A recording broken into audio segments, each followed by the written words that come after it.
What's up, guys? It's Wolverine Death Machine, Mr. GMSI himself, Brian Cage, and you're watching True Hill Heat. Who better? Nobody.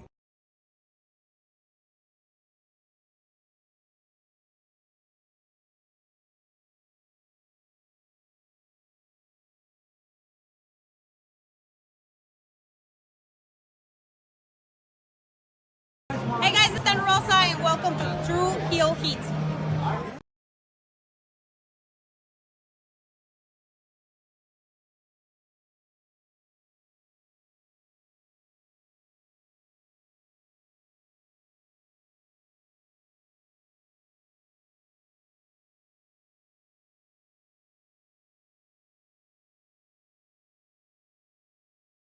Rob Van Dam, listen to True Hill Heat. Pow.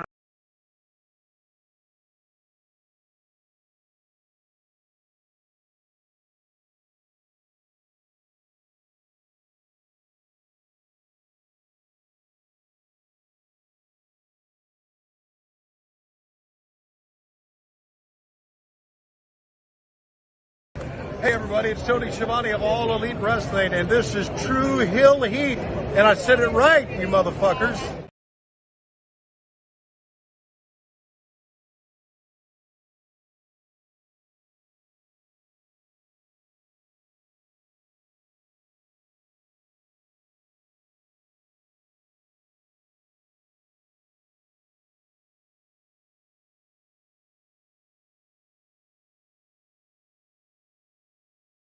I'm serious. I'm not going to sit back and take this fucking shit.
Hello. It is me, your True Hill Phenom, SP3. We are live on the True Hill Heat, YouTube, Facebook, and Twitter for AEWramble, episode 129. Hook hinders Joe, discussing last night's January 17th, 2024 edition of AEW Dynamite, as only we can. And to do that, I am joined by the man of 52,000 subscribers. 53, I think. Yeah, 53,000, 54,000 going up as we speak. 54,000 subscribers. You go to him for your TV and movie reviews, as well as your honest criticisms of Tony Khan. He is Jimmy Macram. Hey, everybody. You got to smile during the first few minutes of the stream, just in case any new viewers come in. Think, oh, it's a happy guy here, happy people. Let's stick around and see what they say about our favorite wrestling show. But then you got to realize these people are fucking idiots, so they'll leave anyway. Sorry. What, we're idiots? We're the idiots? No, if anybody like this episode of Dynamite, you're an idiot. Sorry. Spoiler alert for the rest of the show. Sorry. Someone has a different opinion than Jimmy. They're an idiot. Yeah. Thinks 2 plus 2 is 6. Sounds about right. Sounds about right from Jimmy Macram. You think that I'm an idiot. I think 2 plus 2 is 6. Yes. Yes, I do. No, it's not. It's not that simple. It's a subjective art book. It's not math. You're ridiculous. You're ridiculous. Let's talk about. Let's do the regular intro. Remember to drop the thumbs up on this video. Share this video with all your wrestling fans, friends and family on all your favorite social media platforms. If you're new to the True Heel Heat YouTube channel, hit that subscribe button, hit the bell to stay notified for all the great content here. And of course, sound off in the live chat. We love to interact with all of you in the live chat, hear your thoughts on last night's AEW Dynamite episode, regardless of what you think. Like what you like. Don't be a dick like Jimmy. That's all I ask. But yes, of course, sound off. We'll try to highlight as many of your comments as possible, but we are a self-funded channel. So if you're feeling generous, you have a little bit to give back. We always appreciate those super chat donations. They go directly to everyone you see on screen on the True Heel Heat YouTube channel. So always appreciate those. And we make sure we highlight your comment on screen and give you our thoughts. If you have a question, you have a thought on the show that you want to make sure we read out, the super chat donation is the best way to do that. We do have one of our members in the chat, like Vala B, who says, look, I enjoy what the Young Bucks are trying to do. It works, but Matt Jackson ain't it, man. That's what the parents said after he was born. That's why they had Nick. It was like, what is that? Let's try again. One more time. The words and opinions of Jimmy Macram do not necessarily reflect those of True Heel Heat, its viewers, or affiliates. One more time. I'm a buck. One more time. I will say this, sir. I actually, after thinking it over, that's kind of how I felt. That's almost the exact thought I had. Like, I really like the idea. And that's sometimes what you're going to see on AEW. It's a good idea, but not always the right execution. And they can either find their way or they won't find their way. And we do know that a lot of times when they don't find their way, they usually scrap it. Here's hoping, praying. No, it's not. They can find their way with this. There is gold in this, regardless of what Jimmy Macram said. Apparently, I'm an idiot because I don't agree with him. This motherfucker, he's getting really sensitive in his old age. I didn't say anything about slurping. Now I'm calling people idiots, and he's calling people idiots because they don't agree with you. That makes no sense to me. I thought the show was good. There's something wrong in your brain. I'm trying to help. It's not math. You compared it to math. You compared an opinion on a subjective art form to math. I'm sure your kids draw yet? I'm glad you took a second. I was trying to be nice. Do your kids draw yet? Like they color things or whatever? Yes, of course. How old are they? They are 3. Whatever age. Just whatever.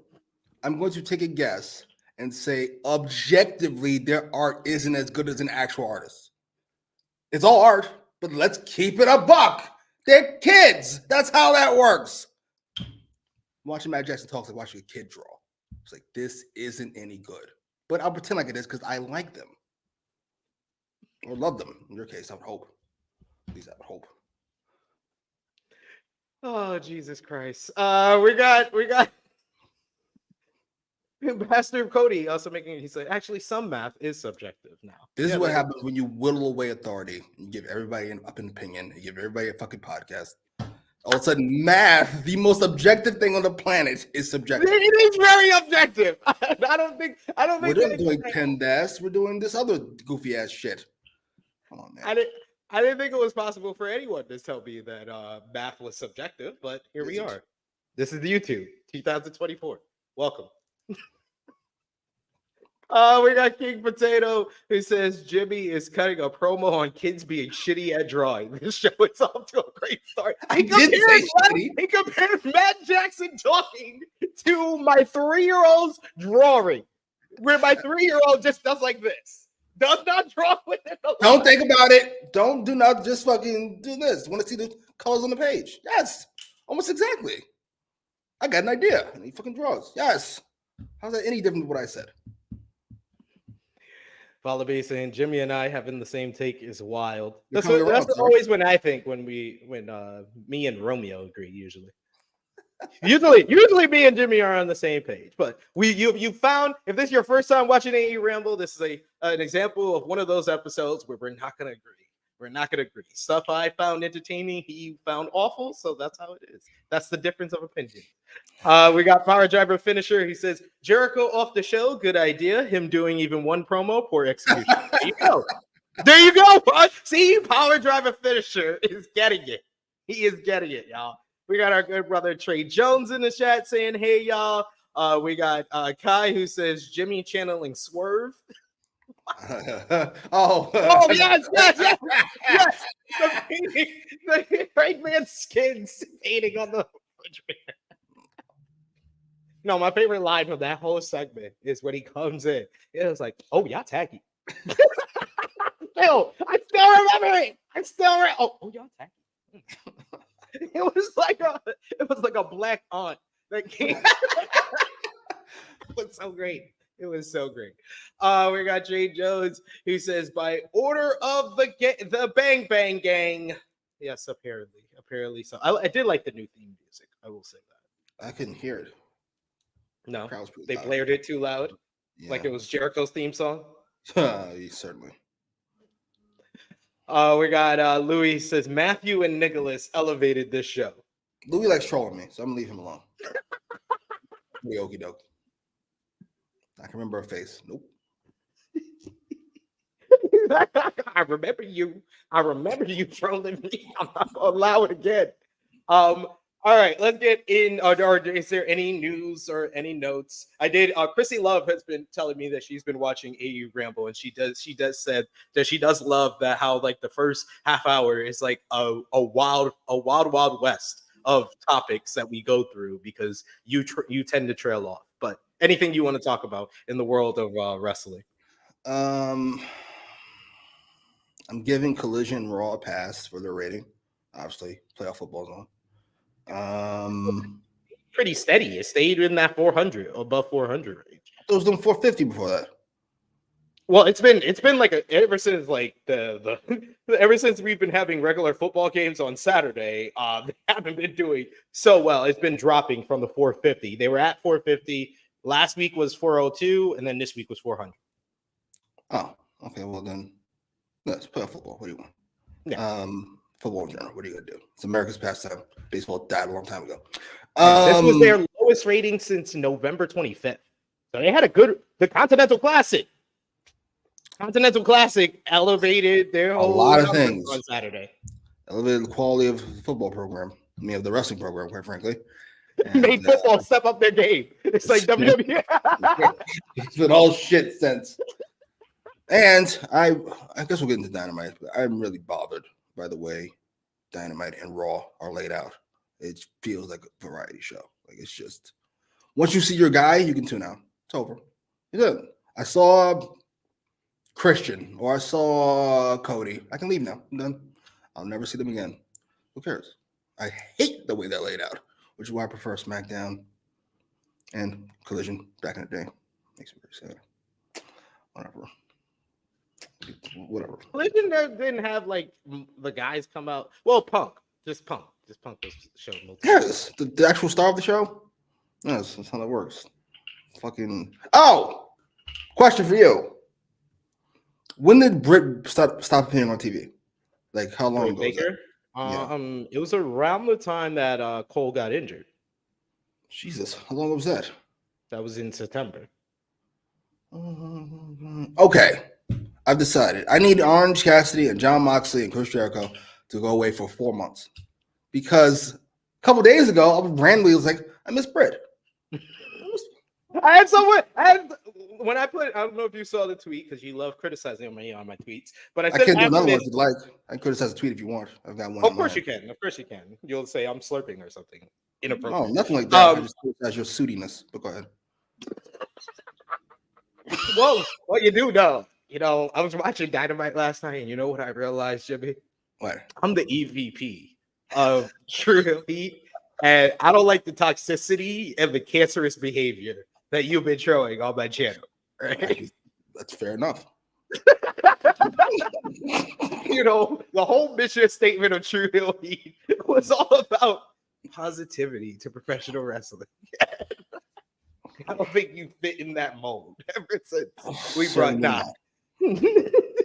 No, but I put out the tweet about all the matches that are seemingly being set up between Dynamite and Collision to start off the year for Revolution. and I put Storm and Peraza. I thought it was pretty obvious after this show too that that's where they're going for the pay-per-view. But then someone commented was like, no, I think they're gonna do that on TV, and Britt and Jamie are gonna come back before the pay-per-view. I was like, where the fuck did that come from? Based on what? I was like, that was the first time I saw anybody wanting Britt Baker to come back. I was shocked over that. Me and him are on the same wavelength. Just randomly, I don't know. 4 months is that comment felt so real. I was like, there's no indication of that. What are we talking about? I was like, am I watching the same product? What are we talking? What are we doing here? She has something to offer to the show. Her frankly, she does. Show. But man, another star on this starless fucking show. Like I've been talking about it, and you more been begrudgingly being like, all right, yeah, there is some steps being made. But this women's division, because I don't know if you saw the news last night that Camille was backstage at Dynamite. I did hear that. Yes. So you got you signed Deonna Purrazzo. You seemingly seem to be in talks with Camille.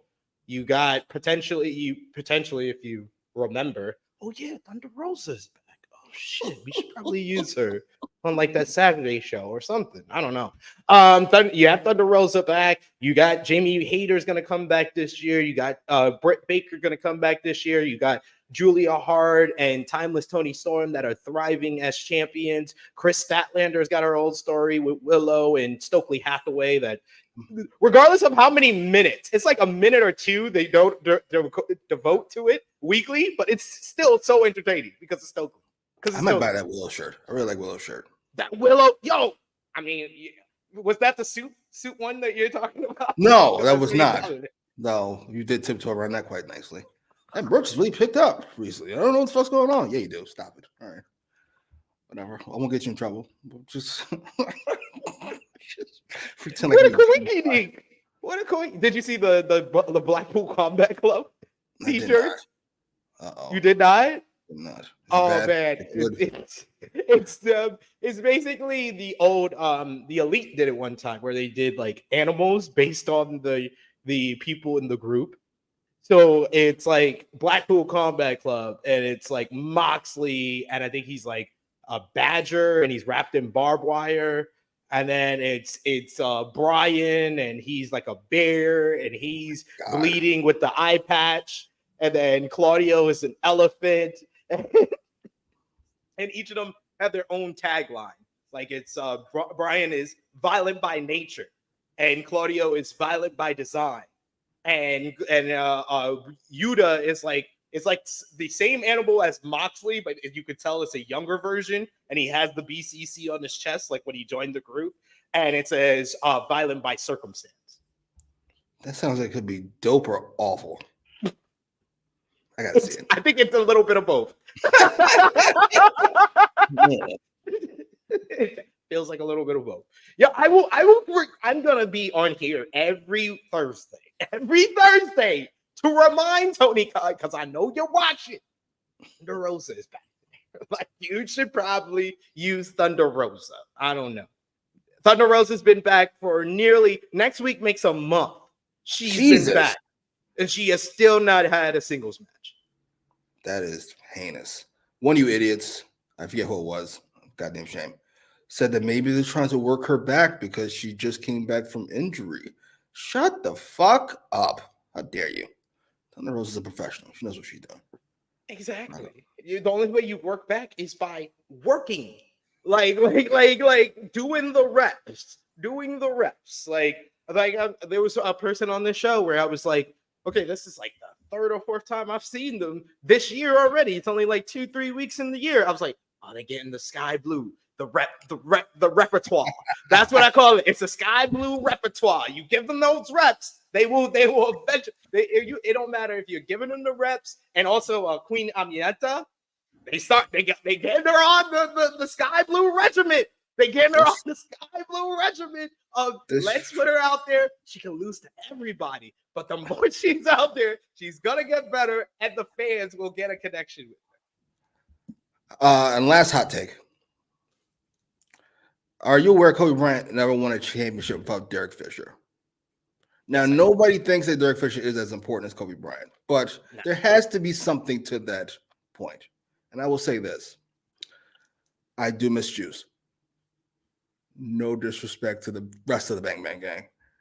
I'm not saying he's Jay, but Juice adds. He's not Scotty. He is Derek Fisher. He's Derek Fisher. He adds quite a lot to that fucking group. They feel like a couple guys now with Jay White. Yes. Yes. It seems like it's Jay White and a tag team more than an actual group. Juice is the glue. Juice, I feel like Juice in a lot of ways is DX without China. DX was not the same when they reunited without China. Whoa. Well, and they're fucking grown men. Like, what the fuck are you doing? I'm talking about no, sir. I'm talking about 1999. I'm talking about Run DMC, the Kings of Rockya. That wasn't good. It wasn't good. It wasn't a good because they were like you literally forgot it. When I said reunion, they were like if Destiny's Child got back together. Yeah. We feel like the star and a bunch of bums. Yeah, that's what we are now. Yes. Sorry. That's who we are now. Sorry, yes. His star and his lackeys, yeah. He's a bunch of flunkies. Sorry. No offense. We're not equals. Sorry. I do feel bad for them. But like, what do you want? Hey, I think they can make do because it took the crowd a while last night, but I was so surprised at how they enjoyed Jay White as babyface Jay White on the hot tag. I was like, this guy's so good. I was like, Triple H couldn't do that. I was like, Triple H at 98. That's a crazy take. Oh, that's a crazy take. Don't do that, Skip. Don't do that, Skip. Triple H never worked as a babyface. I'm just saying. Myron Kidd saying WWE and AEW basically just signing people just to keep the other from signing them at this point. Nah, if that was the case, AEW would be going after Julia. And they're not. And apparently, according to Evil of Wrestle Purists, they don't think she's particularly good. What do you think about that, sir? I think that is preposterous and says much more about AEW's recruitment and judgment of talent than it does about Julia. How much of that is just like, you've seen? We live in New York. So you see this every day. Hey, short, let me talk to you. Then they walk by and like, you fat bitch anyway. That's what they're doing. Julia's already halfway there. They're like, fuck you. We ain't like you anyway. Ho? Yeah, it does seem like that. It does seem like that. It seems like Punk with WWE. How Punk was with WWE for years. He wanted to go back, but they were like, nah. And he was like, well, fuck you then. Nah, y'all made me sick.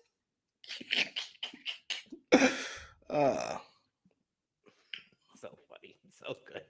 But yeah, let's talk about AEW Dynamite, which last night was from Charleston, North Carolina, North Charleston, South Carolina.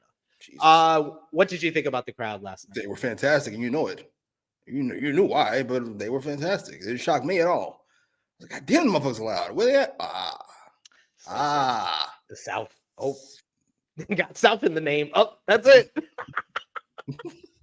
Man, it made me hype though, because they was in the Carolinas, man. That crowd at Revolution has already got 15,000. It's going to be the second biggest crowd for AEW of the year behind All In. So, Jesus, yeah, congrats. I'll be out there. I'll be there for Sting. Yeah, I'm going to Greensboro. All right. Why are you mad? I'm not mad. I just, why? Because it's Sting. It is Sting. Batman. If they told you as a Gotham native that you can see Batman save the day one last time, I'm sure you would go to downtown Gotham. It's the Batman. He's 60-year-old Batman? No, thank you. I'm going to pass on that. Thanks. He doesn't fight anymore. He just stays in his chair and presses buttons. Like, no, thank you, sir. Now you'd be like, oh, shit, I didn't know he's going to jump from there. Watch Batman break a hip. Isn't this a fucking shame? It's a goddamn thing. He left it all in the ring. Ugh. All All right, let's get into last night's AEW Dynamite. And we got a change of pace this week, Jimmy, as they did a video package for the night's main event between Samoa Joe and Hook to start things off. And then we saw the champion and the challenger arriving at the building. What did you think about this kind of cold open to the show, hyping up tonight's main event? I think they don't care enough about Hook's character to have him wheeling that fucking suitcase like that. That is not a cool guy's suitcase. It's bothersome. Where's his book bag at? Oh well. Sorry. Random thought. I was like, oh, all right, sure. And they did splice in some of the promo that was on social media of Hook eating a dollar slice in the snow while cutting a promo on Joe. And then throwing it down because he's not actually from New York. He's from Long Island. No, he was worried about the calories. He said that. He said that in the promo. He's like, I'm just getting a few calories here. It's a real New Yorker right there. Goddamn shame. Yep. First Long Island's few not part of New York City, if those you wondering. Hey, he could have ate the whole thing in one bite. Long Island, Westchester, where else? Motherfuckers swears New York that isn't. Long Island, Westchester. I'm a New Yorker. I'm a New Yorker. Mr. Wu-Tang. Yeah, everybody else, sorry. Unless you're Wu-Tang. We accept y'all. We accept y'all, Wu. Myra Kid saying the Charleston crowd was rowdy in spite of being in the dark. I'd be loud too if I was in the dark. We got Louis who says that crowd fueled by hate in their hearts and Bojangles in their bellies. I had Bojangles. It's pretty good. It was all right. I never had that. I'll try it one day. Maybe when I go out to North Carolina. Oh, yes. Stop going to England and all these weird places. Go down south.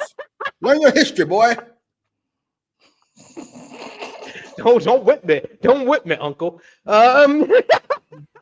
We kick off the show with the TNT title up for grabs. Christian Cage defending the championship against Dustin Rhodes. Of course, Christian had the Patriarchy, the Prodigy, Nick Wayne, and Killswitch in his corner. And we got a really basic kind of matchup. These guys, tons of experience over nearly three decades between both guys each. And this one, we started off with kind of Christian being the cowardly heel, getting beaten pillar to post by Dustin before he took advantage of a little bit of an error by Dustin and then did a dive to the outside and really took control. He grounded Dustin for a little bit, going after the leg until Dustin was able to reverse that, ramming his face into the ring post. But Christian would again regain control, grounding Dustin until Dustin was able to make a comeback following kicking out of a big frog splash by Christian after he started arguing with the referee. We got the Patriarchy would try to get involved at certain points. Dustin got a really close near fall off the crossroads in this one. When Nick Wayne tried to get involved in here by grabbing Dustin's leg, he went outside. He would low blow, kill switch, hit the Canadian Destroyer on Nick Wayne on the floor. He had a code red on Christian in the ring for a near fall. After ramming him into the turnbuckle, Christian hit a spear. Dustin, he tells Dustin to get up. He gives Dustin the kill switch, and Dustin kicks out.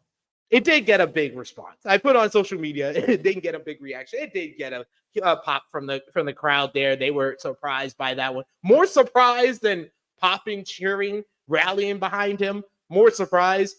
Rhodes flips off Cage. Cage picks him up, gives him another kill switch. 1, 2, 3. Christian Cage retains the TNT Championship. I thought this was a good opener to the show, but honestly, the kick out of the first kill switch felt so unnecessary. And why? Oh, why do they keep booking Dustin Rhodes like he's fucking John Cena?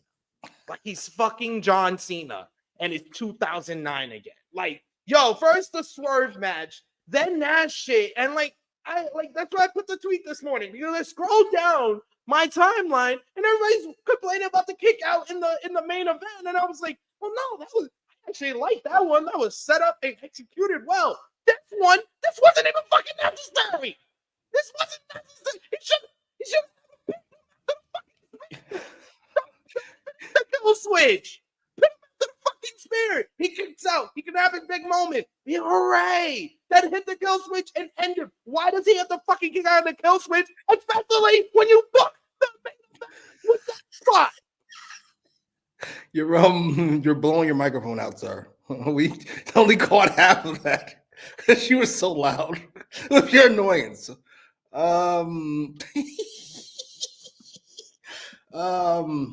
Listen, I welcome to 2024, 2021, 2022. I complained about Dustin's booking for a long fucking time.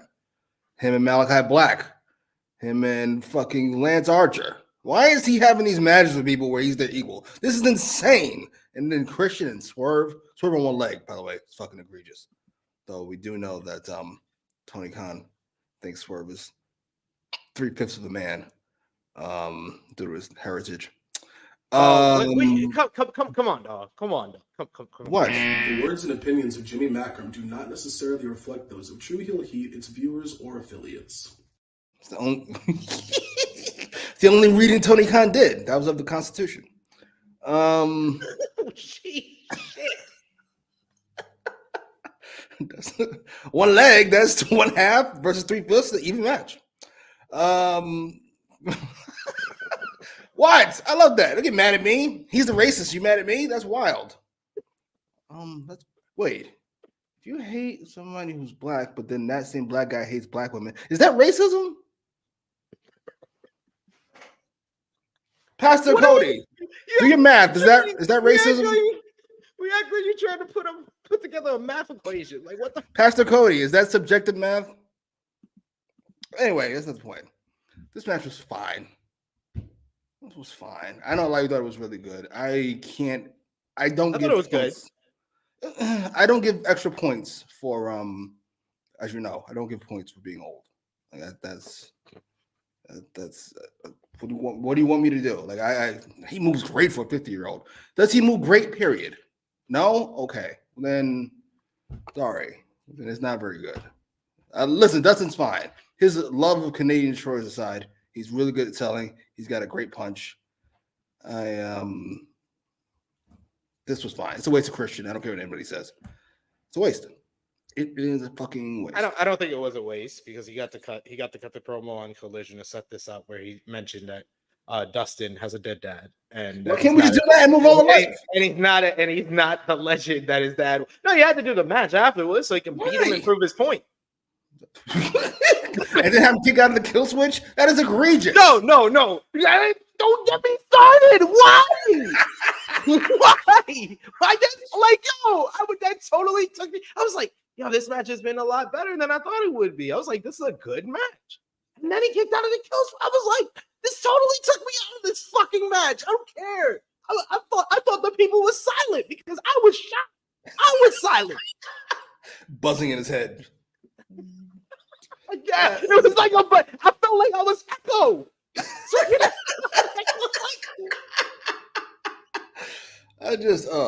Listen, it is what it is. I've been over Dustin for a long while. That's not to say the man's not talented. He can still cut a promo. He can still wrestle a good match at his age. And I was like, before last night, I honestly was like, man, I felt bad because I've been bad mouthing Dustin. I bad mouthed Dustin on here during the AEW World's End review, different like True Heel Heat episodes. I think last week with you after that World's End shit, I mentioned something. Collision Discourse over on Fightful on the ROH review. I said something about it. Like I felt bad. I felt like I was becoming you in Cash from like 2020. Like 2020, where y'all was at with Dustin in 2020. I had finally reached that in 2024, and I felt that. And then he kicked out of the kill switch, and I was like, "Nah, they doing too much. They doing too much. That's why." Like back in 2020, if he had done this, I don't know. Maybe I'd been like, okay, you can still maybe get a token run, one last run out of Dustin Rhodes. But we in 2024. He was doing interviews. He was doing interviews in 2022, talking about 2023 was going to be his final year. I think that's where I'm at. I feel like he's the milk that's past the due date. That's the due date. Like, maybe we should throw this in the trash. He's been done for a while. I'm sorry. Just because you still go doesn't mean you should still go. Oh, put on a t-shirt. Sorry, it's over. Yeah. Like there's no denying he can still put on a good wrestling matchup. Well, when was the last time we got a great Dustin Rhodes matchup? Like one like the Cody matchup. Does he have another one that's even close to that Cody matchup? No. When was the last time we thought he was going to win a big match? It doesn't happen. Sorry. So therefore we don't buy it. So stop doing it. What are we doing? I don't understand. Oh well. Better than Julia at least. He thinks Dustin Rhodes particularly good. Driver finisher saying Dustin needs to finish his story before Cody. Dustin Rhodes wins the TNT title before Cody wins the WWE Championship. Oh man, what a story! That could be fun. That's petty. That's just petty. That'd be very petty. Holy shit, that'd be fucking sad. If he doesn't win it at WrestleMania 24, I'm gonna really push this agenda. I mean, WrestleMania 40. If he doesn't win at WrestleMania 40, then I'm going to push this agenda that Dustin needs to win the TNT title this year. I'm so curious about that fucking Cody story. I'm so curious. King Potato say it's so ironic how Dustin claims to be a 35-year-old veteran, but cuts promos like a first-year rookie. I'm not sure if it's about quality or of his substance. His substance does feel like, and I'm gonna get in there. I'm gonna fucking like. Yeah, it feels like he turned the clock back, and he really thinks he's the natural, but it's not 2024. It's 1994. It's like, sir, you're an adult. Stop. Please. You're like 50. You're grandpa. Aren't you? We got some new faces in the chat. Old Lady Sky, welcome. I guess. I'm excited for TNA wrestling tonight. Well, we got a TNA review on the channel, so you can go over and check that out. We got Frantic World saying old milk turning into dust. Jesus. And we got our first super chat donation. Thank you so much, Big Hero Chris, our good friend. Thank you, Big Hero Chris. They go on Twitter. I don't see how this is going to work. This is absolutely ridiculous, Sid. Big Hero Chris saying Dustin kicking out of the kill switch and forgetting Swerve destroyed his ankle with a cinder block is wild. Like, yo, that was my whole thing. You've been in the business for like 40 years, my dude. You keep mentioning how long you've been in the business, but you don't sell no fucking cinder block to the fucking ankle.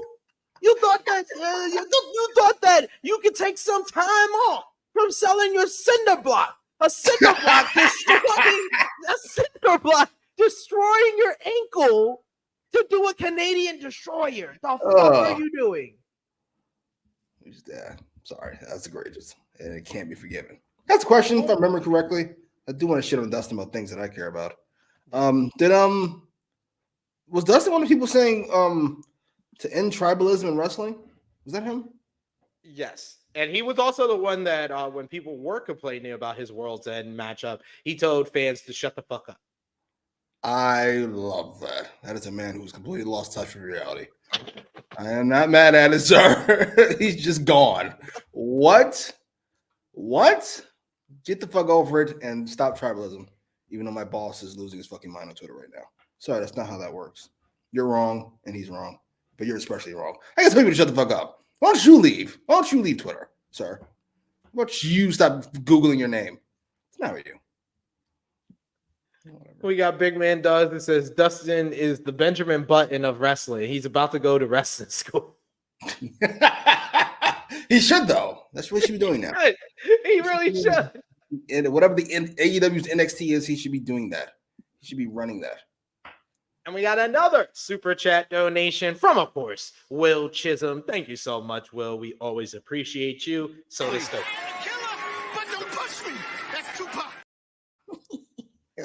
Thank you, Will. He says, when I saw the Bucks promo, I was like, I need to see Jimmy's reaction. Oh boy. I'm so happy that so many people are like me, that they associate anything Young Bucks with you. Because of how you have badgered Matt Jackson for 129 episodes. So he's been not good for longer than that. But listen, only when the Bucks earn it.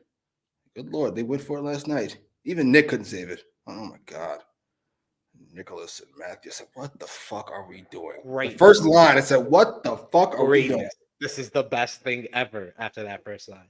So Backstage, we got stupid Renee Paquette is with none other than Swerve Strickland, who says that he'd be foolish not to be paying attention to the main event. And he says he has eyes everywhere. But it doesn't matter if it's Joe or Hook. He's focused on the AEW World title now that the Continental Classic is over, as he was the talk of the tournament. Paquette brings up Hangman Adam Page, and Strickland says he has his eyes everywhere. And Hangman Adam Page is an impeccable performer. And he's been seeing what he's been doing. Wins over Roderick Strong, JD Drake, Claudio Castagnoli. he says that if God himself came down and challenged anyone, he said that he thinks that Hangman Adam Page would have a chance. But he still couldn't beat Swerve Strickland.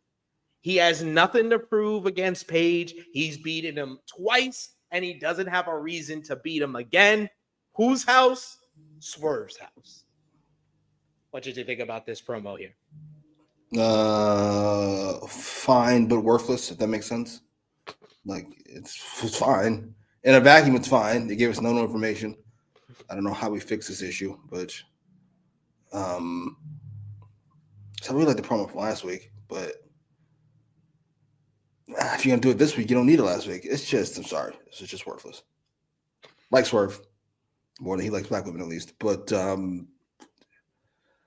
this is a worthless promo. It gave us no information, and it wasn't entertaining enough to warrant being here, if that makes sense.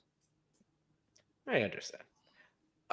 We got another super chat donation from our good friend Will Chisholm. Will, you always deliver. We appreciate you for joining us today. Appreciate the super chat donation.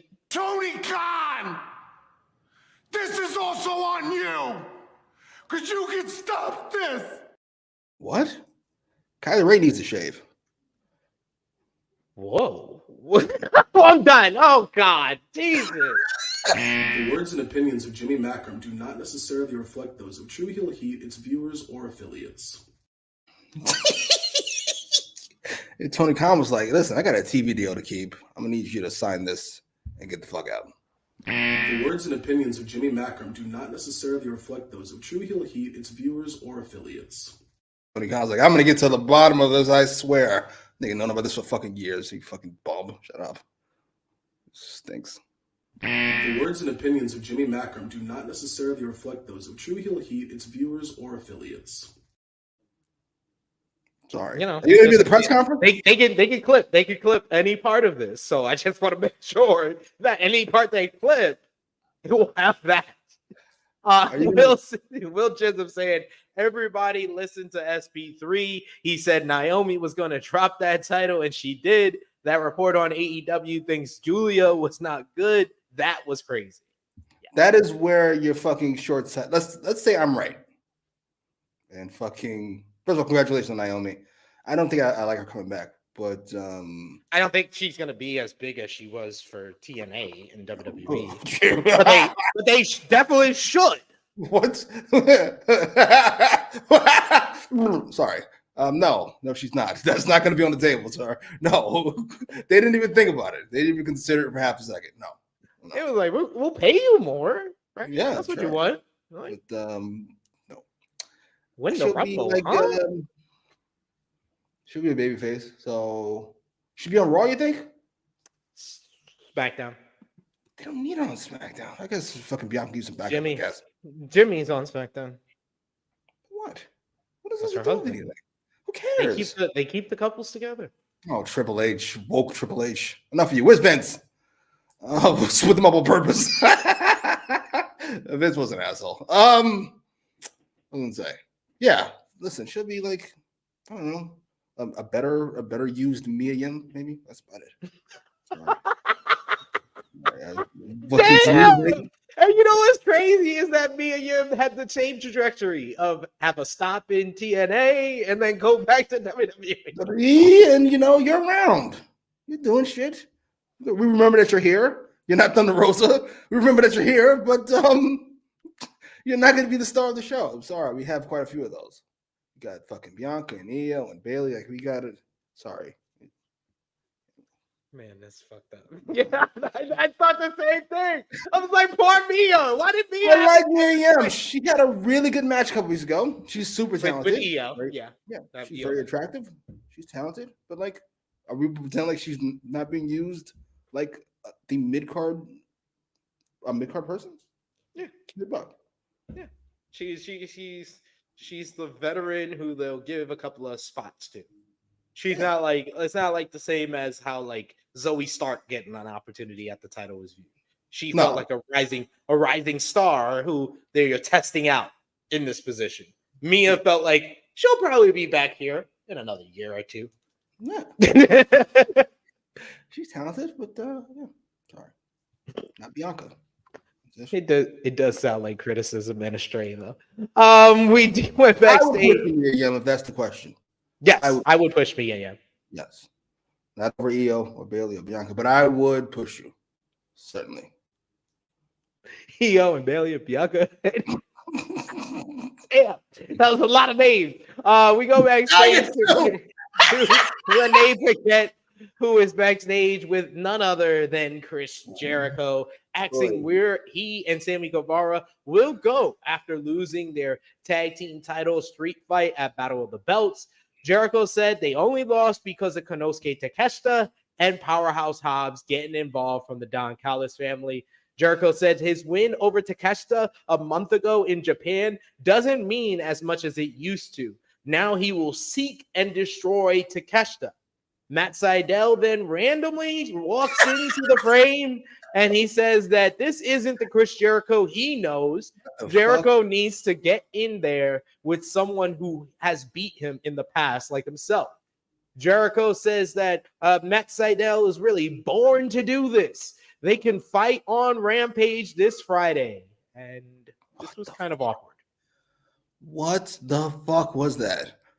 That to me, we'll get to the Bucks thing later. It was easily the worst part of the night, including the Bucks. It was easily. Don't even need to discuss it. Easily. What was that? First of all, why is Matt Sydal is the least charismatic person maybe ever? That's number one. After all these years, he's still not comfortable on the microphone. Fair enough. I mean, some people are just not in him. And after that, none of this makes any sense. He was a part of Generation Next. Remember back in Ring of Honor days? And he's the only one that has not showed any charisma in his career. And this was a group that included Roderick Strong. Boy, don't be fair, he didn't have a great showing later either. Hey, I enjoyed it. No way you enjoyed it for fucking 25 minutes of a fucking long that shit went on. It went like 2 minutes. What do you remember from it? Orange. That's it. The only thing you remember from it being any good. The rest of that shit was and I remember it being stupid, his reasoning for not taking the title shot. But yeah. Yeah, why? This was horrendous. I get they're trying to protect Chris Jericho, but this was fucking heinous. What the fuck was that? Oh, and my pet peeve. Why are we talking about Rampage? 25 minutes into fucking Dynamite. What the fuck? They gotta save any build up for like Collision, Rampage for the second hour. I don't know why this is so difficult. This shouldn't be this difficult. Really shouldn't be. Not complicated. Save that shit for later. Like where the Sting and Darby video package was at. Could have had Jericho do that promo right before this. Fucking please. We got another super chat donation. Thank you so much, Will Chisholm.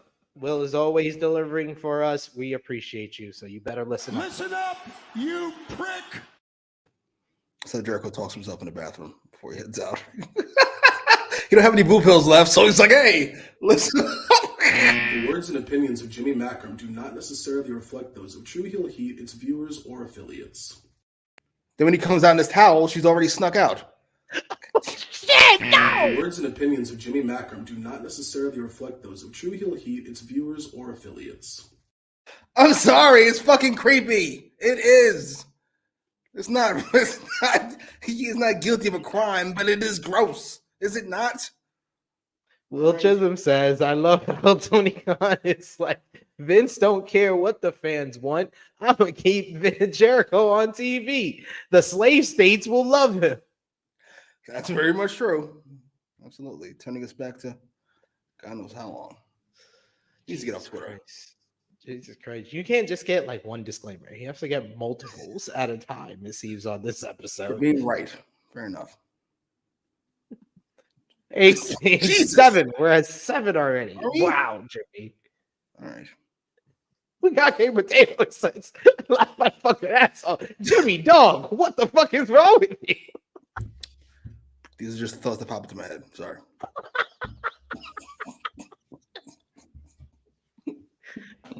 Yeah, Big Man does. I'll never let Tony trick me into watching Rampage. He's not even trying. Jericho and fucking Matt said, "Oh, I got to tune in now." Child, please. Hey, the match they announced later in the night is actually more interesting, and they should have done something with what that person was included in to set that up for Rampage. I think that was a better hook for Rampage than anything involving these two. But you think we're getting Jericho and Takeshita? I feel like that was what he was hinting at. I guess if Sammy's hurt, we can get that on TV. There's 6 weeks before the pay-per-view. I think at the pay-per-view they do Jericho and Sammy versus the Callis family, but I can see them doing Jericho and Takeshita on an episode of Dynamite. Fair enough. As long as Takeshita wins, I'm fine with it. Yeah. We need Takeshita to go undefeated in singles competition until he wins a fucking title. He needs to win a fucking title this year. That's a must. Yes, certainly.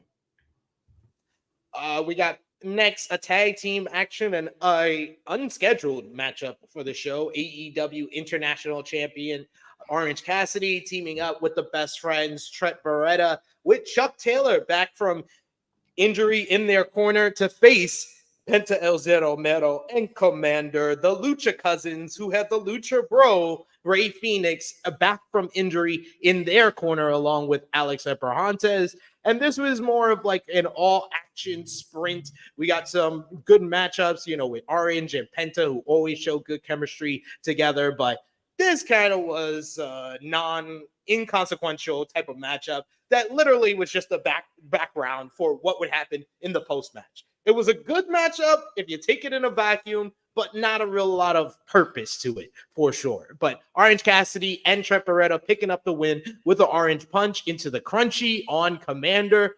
After the matchup, we almost get a trio best friends hug for the first time in a while since Chuck's been out with injury. But the Undisputed Kingdoms, Roderick Strong and Mike Bennett and Matt Taven come out to interrupt. Strong gets on the mic and he tells Orange to take off his glasses and look him in the eye like a man. Orange! Take off your glasses. Orange doesn't do it. He even slaps his hand away. But he questions if being international champion has become too much for Orange since he's taking tag team matches now instead of defending his title every week. Strong says that title belongs to him and he's coming for it. So Cassidy says, let's do it right here, right now. Strong takes off his shirt. It looks like he's going to accept, but of course he gets on the mic and he tells Orange that no, he won't do it for right here, right now. He says that he's going to make Orange wait. He will have to wait 6 weeks to March 3rd at AEW Revolution, and will have to accept the realization that title will be Strong's on that date. So we got another match official for AEW Revolution. Roderick Strong challenging Orange Cassidy for the AEW International Championship. But yeah, I'll accept it. This Undisputed Kingdom seems like a dud 3 weeks in. It seems like a dud 3 weeks in. Because I'm just saying, if you say you're going to change things in your first promo, you say you're going to go after titles, you should probably win one of those titles almost immediately. Almost immediately. For anything you said to take effect, we cannot wait 2 fucking months for you to win that first title. I know you got the Ring of Honor World Tag Team titles, but they don't mean a whole lot here. The AEW International Championship, you spent much of 2023 building it up. Haven't done much of the past 4 months, but at least there's a story and a contender for it. So that's much better than you did the last 4 months of 2023. But I just like, I didn't understand why he was like, no, I'm going to make you wait. I was like, yeah, I know that's a heel thing to do, but it's a heel thing to do if you're the champion. It's not if you're the heel challenging the babyface champion. He should have beat him on TV either next week or the week after, and then orange the challenger at Revolution. This was, I'm glad you said it. 6 weeks for Orange Cassidy and Roderick Strong is a wild idea. There's no reason this match shouldn't take place a week from now. Maybe 2 if you want to stretch. Maybe 2 if you want to stretch. I'm sorry, but nobody's tuning into pay-per-view to see Orange Cassidy versus Roderick Strong. I'm sorry. Why does it need to be on pay-per-view? I don't understand. I will say this. Roderick Strong is not a great promo. Listen, he's definitely got a character, which works. He's charismatic, and I can deal with him in like little sound bites. He can be rather funny. I don't need to hear him cut a whole fucking promo. Let's not forget that there's a reason he didn't do it for the last 20 years because he ain't good at it. Let's not pretend like he is all the fucking sudden. And I'm over the match. As far as the match goes, I'm over everybody in this ring. Not named Penta, maybe if I'm being nice. I'm sorry. I would outright release Trent and Chuck. Sorry. And he's got a new mean streak. I feel like I've heard that before. I feel like we've dealt with it. It doesn't really shake his head. He had neck injury. He came back. He was all enough. It doesn't work. I don't know why it doesn't work. He's a talented man. But what do you want from me? Trent, Chuck, Commander, you can all leave. Beat it. I'm cutting money so I can sign. Honestly, until they're ready to have Trent turn on the best friends, that's when I think I'll care what Trent's doing again. Trent could turn on Jesus. I don't think I give a fuck. I don't care, sir. As far as the United Kingdom goes, listen, United Kingdom. Undisputed Kingdom. I don't care what their names. It's over. Without Cole and MJF, it was already pretty close to dead on arrival. And now it's... I mean, to be fair, you have said things are over before, and then they weren't over. Like what? Jay White. I said it was over. I said it was awful. It was. You said it was over. No, I will go back and you can feel free. I'm very clear. You say it. I'm very concise and clear with my words. Like when Jungle Boy cut his first heel promo, I said he will never be a star ever. Sorry. I know that's he's only 12 years old. How can you say that? Because he's not any good. Sorry. He will never be good at things you need to be good at to be good. That's a fact. Jay White's still Jay White. He was booked horribly. You all defended this fucking nonsense. Like it was decent. It's only been 2 months. 2 months is a long fucking time to be awfully booked. I'm sorry. I don't care what anybody says. Period. I was right. You guys were wrong. You were wrong, but it wasn't over. You were wrong. I didn't say it was over. Doug, you did. You put words in my mouth. You definitely did. I don't put words in your mouth. What are you, Chris Jericho? Don't put stuff in my mouth. I say what I want when I say it. That's how that you always put words in my mouth, sir. What I say on a weekly basis. That's Thursday. It's very creepy. It's very sex pesty. I know you always put words in my mouth. It's very sex pesty. It's very sex fest. Okay. Big Man Doug saying it took Hogan a couple of weeks to win the world title. Hollywood Hogan. No, it took him exactly 3 weeks. Hog Wild was like 3 weeks after Bash at the Beach. Hogan's fucking. Oh, but he's got that part down. When he came in WCW, he won the belt. When he turned Hollywood Hogan, he won the belt just right away. Hey, you know what's right away. That's the only way you keep the momentum going, yo. Puff that up. We got Will Chisholm. Thank you so much, Will, with another super chat donation. Thank you so much. Why are you so crazy? Take it easy. Take it easy. Goat Andrade, putting his family on. Absolutely. See you on January 27th. Will Chisholm saying, how I love the Judgment Day with R-Truth more than this so-called new faction. They look dumb.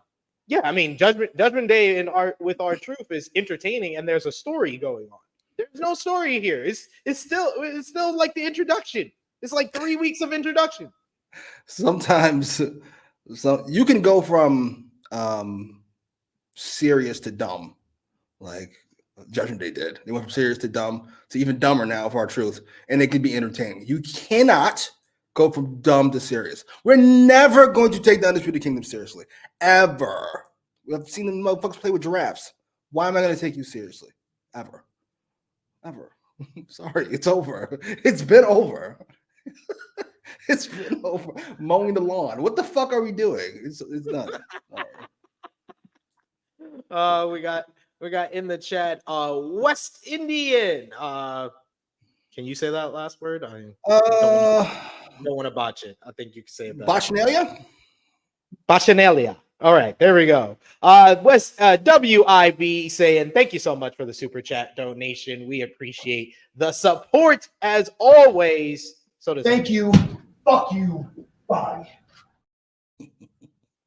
He says, subbed after your guys' appearance on In the Weeds last week, which was a blast to listen to. Big ups from Chicago. Thank you so much. Yes, Jimmy Macram, I am introducing him to the wider wrestling media world, which he both hates and loves, it seems. Yeah, I love the wider world on an individual basis. Like, Jeremy's great and Joel's great. But when you get them in, like, groups, anytime you get, like, 3 or 4 or 5 people, you can smell the fucking acne and pizza and unwashed drawers. It's like, oh, wrestling fans, right? Rightly. Trench coats and jean shorts. Oh, they're fucking with the big gold belt on their shoulders. Oh, Jesus. All right. Right. Oh, scaring the hose away. Right. Oy. Oy. How would you react to like a wrestling fan coming up to you being like, hey, I saw you on Fightful. Hi, hey, Jimmy. Same way I react to people coming to me in the street, unless it's a young person. Then I try to be nice. But you have young people that watch your channel with what you do on your channel? Shockingly so. I've been accosted on the train twice. I'm accosted. Trying to listen to my nonsense. Like when the adults come up to me, I say, yeah, hey, yeah. Oh, yeah? Cool.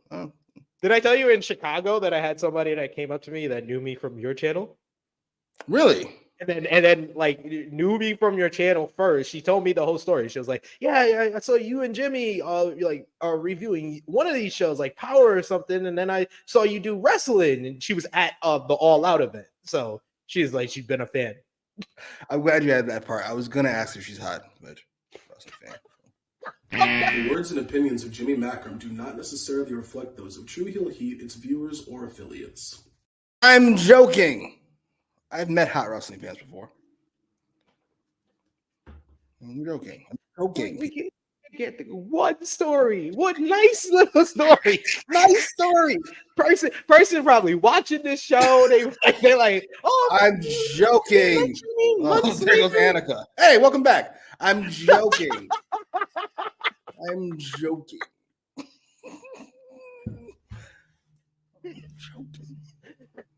We're all saying Jimmy is talking about JD from NY. I gotta be honest, I've heard this guy. I never saw him until a couple days ago. The Hogan rant? Where I was like, holy shit. I thought they were exaggerating. I've never seen someone so brazenly racist. Because you all say he's racist. Like, no, nigga, he did. He literally said those words. I guess we're all a little racist. Oh shit. That's rather fucking. He said we deemed it. We deemed it. He don't listen. Apparently, he don't listen to him. She's just going off. What fucking. And all of this is because he wants Roman Reigns to lose the title.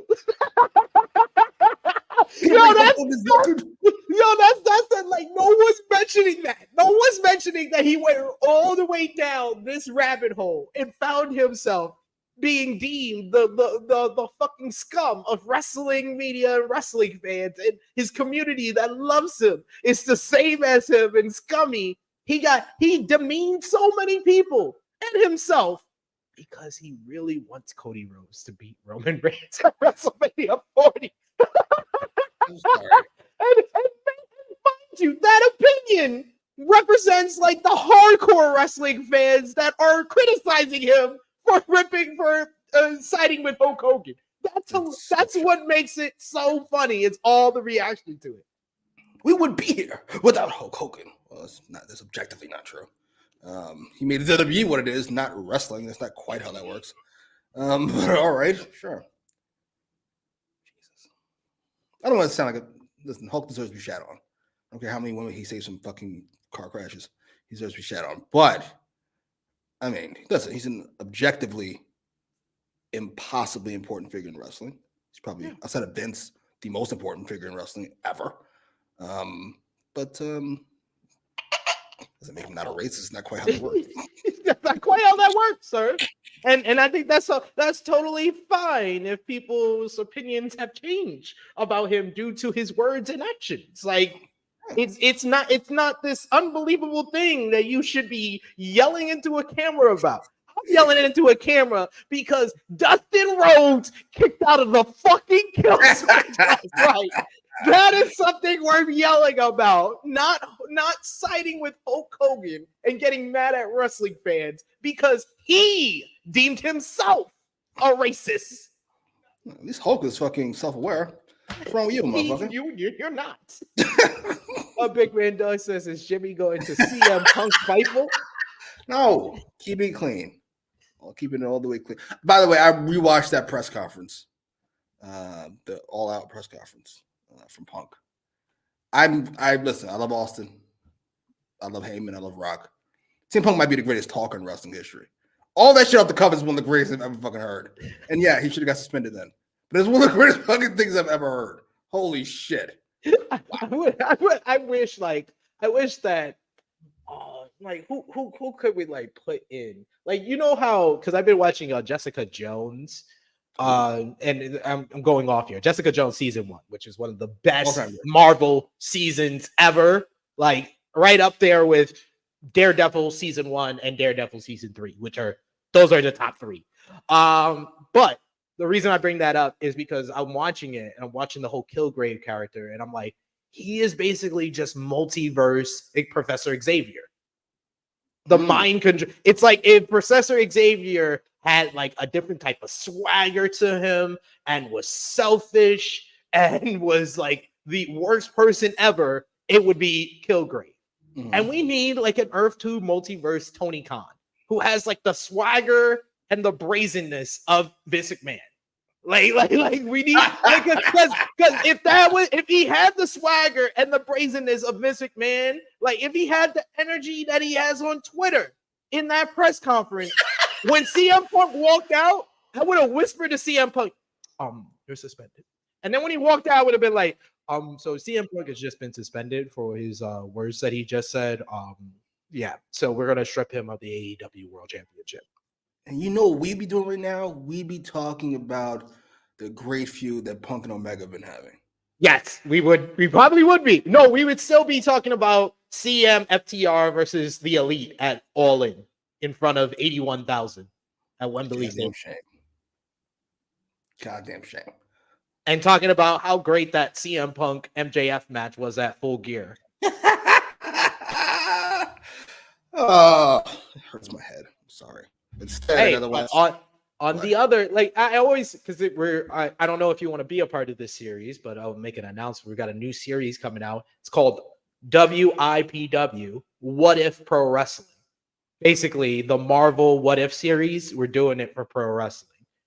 But thinking about like the planning out for these, because I've been putting up different scenarios and just thinking about the planning out, you always have to think about like the downside, what crucial change of something that you like is going to be changed by you making that one little decision. Like CM Punk, Tony Khan managing the whole thing that happened at All Out better. Yes, it leads to CM Punk being in AEW right now. Probably leads to AEW not having the negative kind of reputation or negative kind of connotation that some fans have for it. Some fans still would be there because they've been there from the beginning. But you also wouldn't have Samoa Joe as AEW World Champion. Fine with that. Easy trade for me. Don't think twice about it. Like Joe. Sorry. Trade Joe title for CM Punk in a second. Sorry. He's like, done. He was like, I don't even need it. He's just not the champ, right? Yeah. Shit. So fast. We got another super chat donation from our boy Will Chisholm. Thank you so much, Will. Speaking I'm of hurt which, and I'm old and I'm fucking tired and I work with fucking children. Will Chisholm saying Jay White wasn't overdone, but the MJF booking Bullet Club Gold maybe anti-Jewish. They tried to make him done. Yeah, They did try to off Jay White. it's like, there's no coming back. I mean, Triple H came back from Katie Vick, so. Oh yeah, look at Triple H's career. He might be bulletproof.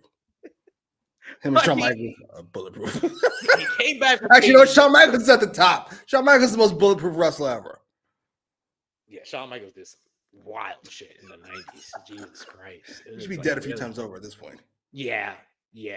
Man, they fucking shit with Bulldog. Every time I hear the Bulldog one night only story, it's like, dude, his sister was dying? Like, what?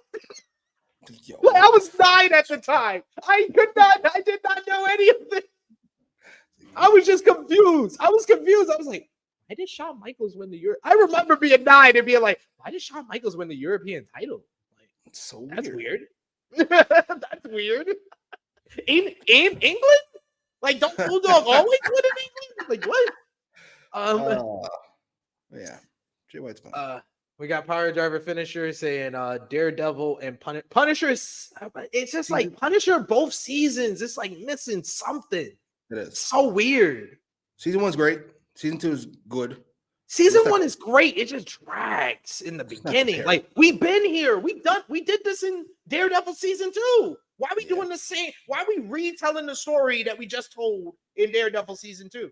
Let's not even compare this to Jessica Jones. season 1, over multiple episodes. Like, Echo did that in the first episode where they retold the Echo story from Hawkeye, which I think was beneficial because not a lot of people watched Hawkeye. So right. That's fine. But yeah, I like the Punisher though. I'm glad John Berthal is returning to the role, and Foggy and Karen are coming back for Daredevil Born Again. Street level Thanos Kingpin. I'm ready for it. That's gonna be my shit. He's so good. Vincent D'Onofrio, man. I've been telling everybody he's the one reason to watch Echo. Like even if it does drop off, it was. And you know what's the best comparison? Because we watched it together. It's very much Captain America and the Winter Soldier, or Falcon and Winter Soldier. Oh, yeah. Where it gets a little weird. Where like there's always like good first episode. Okay, slow it down second episode, but still good. Some good to 3, but you could tell we're going in the wrong direction, and then we just have to rush the last 2 episodes because I watched the first 2 episodes. I watched the first 2 episodes, and it was just like. First episode was dope. That got me hyped after the Daredevil fight. I mean, she's the protagonist, but she's kind of an ass. Like, I'm just like, Jesus, you're bringing a war to your hometown. Really? This bitch. All right. I did. That's what I was like. All right. I mean, I just felt rushed. Like, I was like, you really needed more episodes because we don't know the Henry guy, really. We don't know him like that. And he's very important to this whole story because he's the one that sends the father to New York. It's just weird. It's weird. A lot of weird stuff. We'll talk about it maybe on the channel. You'll see. We got in the chat. Yo, that Guardians of the Galaxy holiday special. Me and my kids watched it again this past holiday. Love it. So great. It's really good. Really good. And it's also important that you watch it before Guardians 3. Yeah, for that one line about family. Yeah. Spoil everybody. Yeah. The one line that Mantis is related to Peter. Sorry, spoiler. Billy said I don't want to spoil for anybody. He's like, hey, it's been out for 2 years. What are you? I don't care about spoiling no movie that's been out for 2 years. We got Power Driver Finisher saying, "Oh, I dig it. Make it a whole new wrestling universe." Yes, I got some good ones. I got some good ones on tap. I got to talk to Jimmy. Maybe Jimmy can give me some even more good ones. You want to hear some of the ones I got for the series? Sure. I have, what if Roman Reigns was the one that broke the streak? Okay. Not Brock Lesnar. Which is a whole other thing, because I have what if Brock Lesnar beat John Cena at Extreme Rules 2012? Then you don't need him to win the streak. Do not. That's the whole thing. Like, it's one little thing, and then you can change everything. Worst booking ever. What if I had obvious ones, like what if John Cena turned heel? What if CM Punk main evented Mania 29? This one is a twofold. It's an interesting one with Punk. What if Punk left WWE in 2011? And it's an interesting one that you could take from any angle. You could take it from letting his contract expire and leaving the company, or they let him leave after he wins the WWE title and he actually becomes the traveling champion, the idea he really wanted to do. No way that happens. No way they would do it, but this is what if pro wrestling is all about. That really happened. If he would get into a car crash the next day, incidentally, and the belt ends up missing. Yes.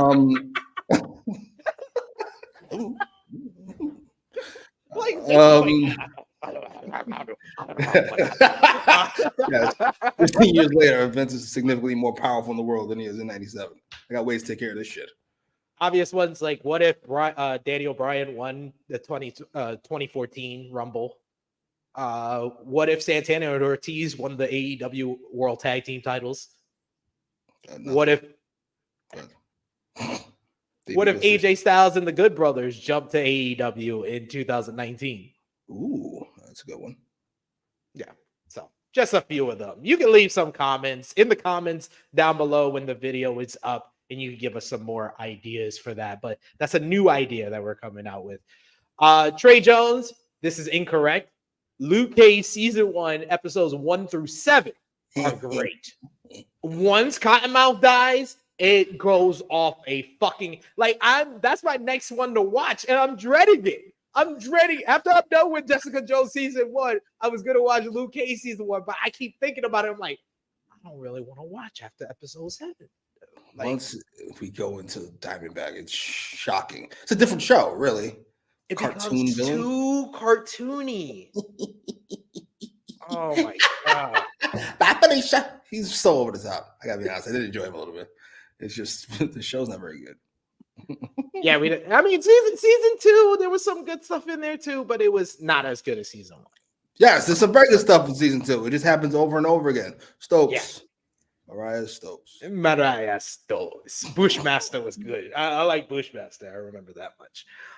We have here in the chat, Big Hero Chris saying, I'm still mad they killed Cottonmouth in Luke Cage. Absolutely. Like, that killed the show.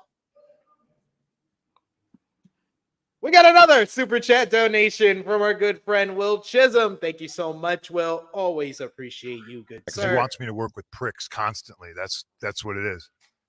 Nevertheless, I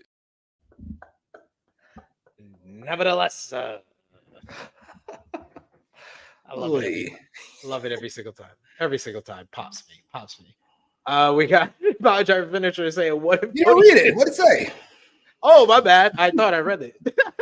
We got Will Chisholm who says, with his super chat donation. Thank you so much. Will, he says, people killed me when the Falcon and Winter Soldier touched on racism. I'm like, that's nothing. DC Watchmen series. Oh yeah. Watchmen was heavy. Holy shit. I think that's like the last show we like actively watched together in person.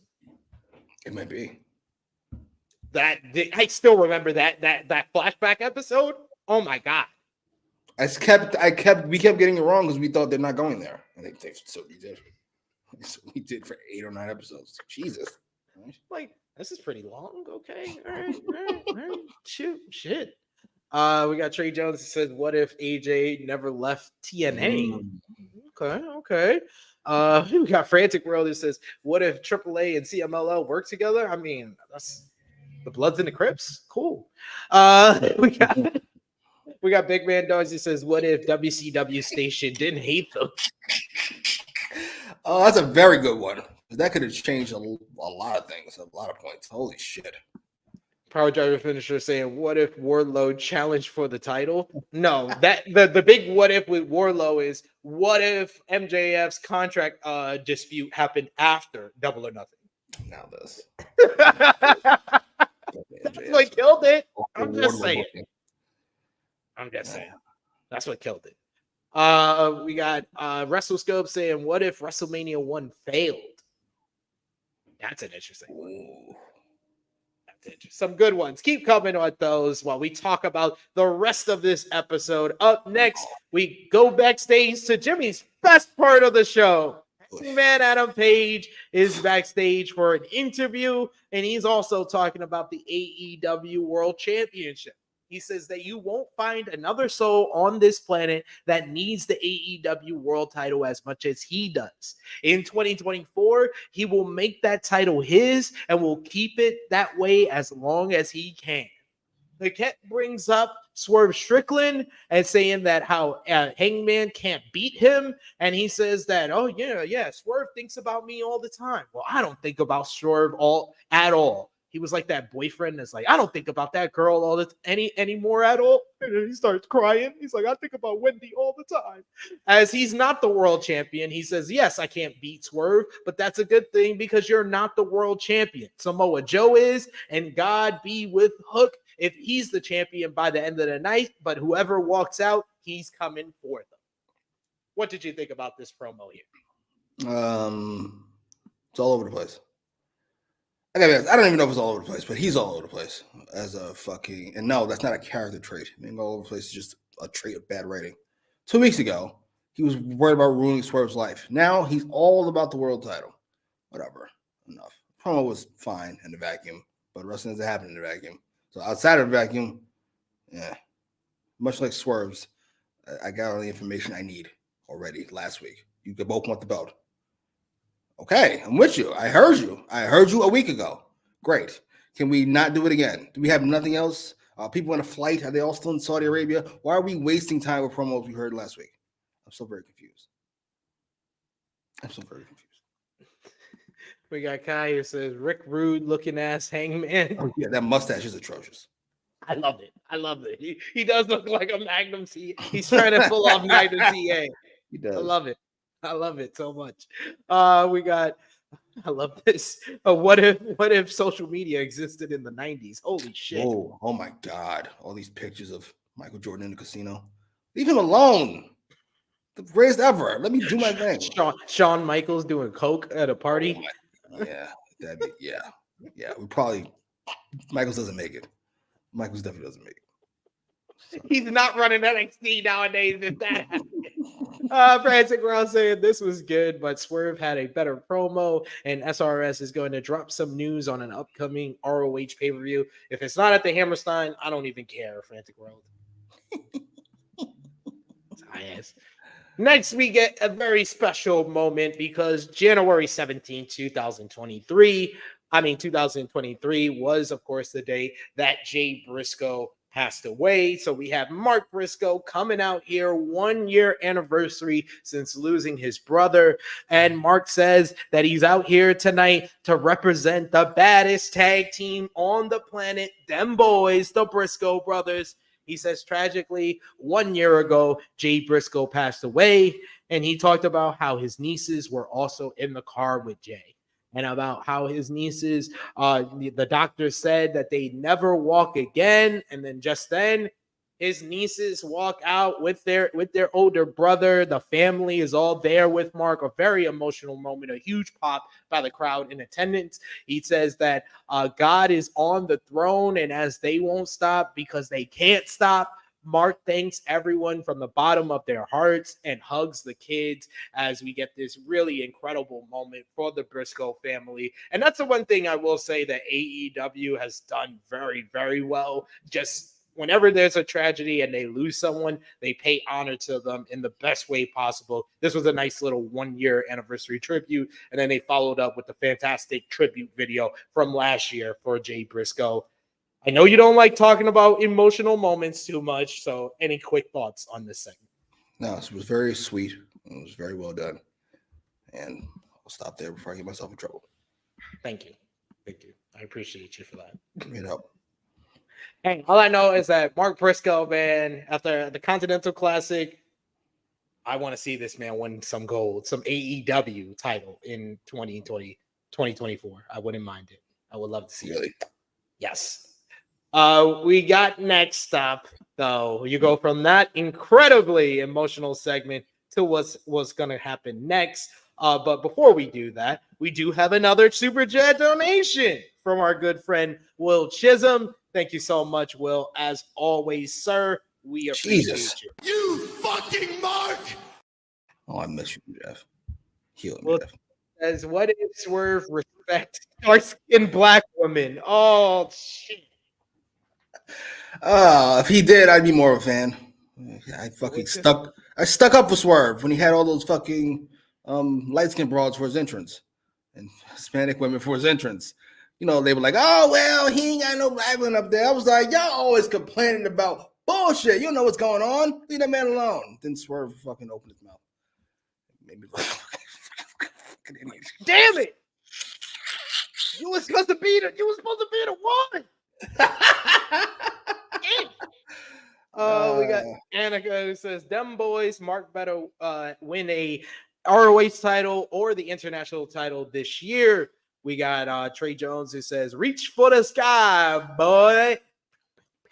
We got Power Driver Finisher says, "R.I.P. Jamin Pugh, aka Jay Briscoe." We got saying, "Wow, Will."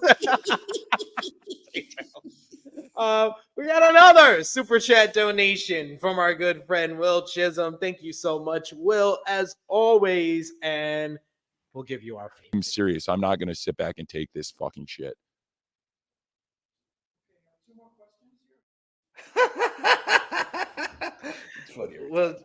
Will Chisholm says, "That was so touching, but when Mark started talking about God, I'm like, Jimmy, please let them have this one." Yes, exactly how I felt. Exactly. I was like, this is such a touching moment. Damn, I'm dreading talking about this with Jimmy. I was like, this is like an incredibly touching moment. I don't know if Jimmy knows how to deal with those type of emotions.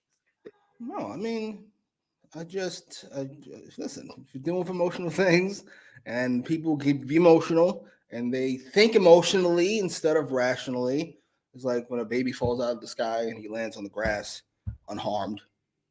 People thank God instead of asking why God would let him fall out the window in the fucking first place. You can take that and apply it to other things we might question to people who think in this way. That is all.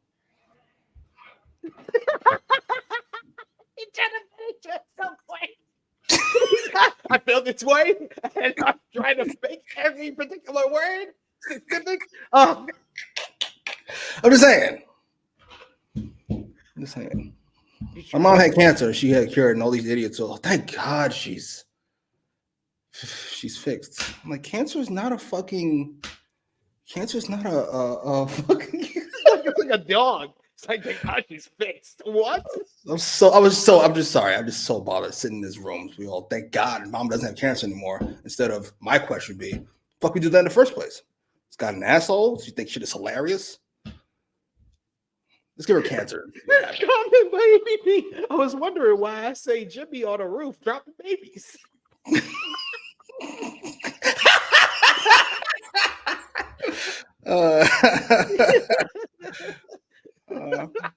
We were so close. Jimmy Heroes, Chris. That's right. We were so close. Yeah. Oh my God, Jimmy. I never change. Never change. Never change, sir.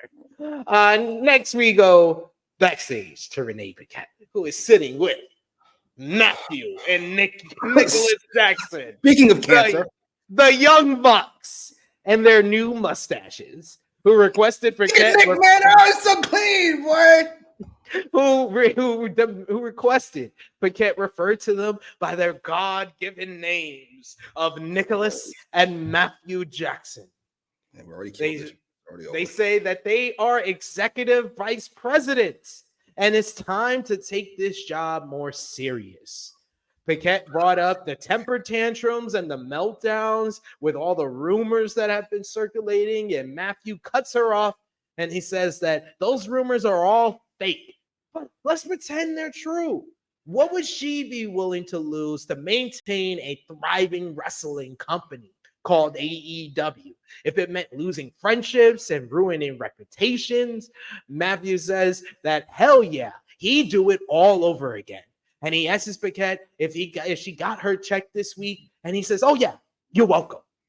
Matthew says that they used to say change the world was the mission statement for AEW, and they were doing just that for a while until they lost their way and the culture changed and toxicity seeped in with these cancerous superstars coming into the company. Matthew says that it was due to leaning on those self-serving, superficial superstars. And he says, though, that Sting is anything but that. He says Sting has been an upstanding employee since coming to AEW.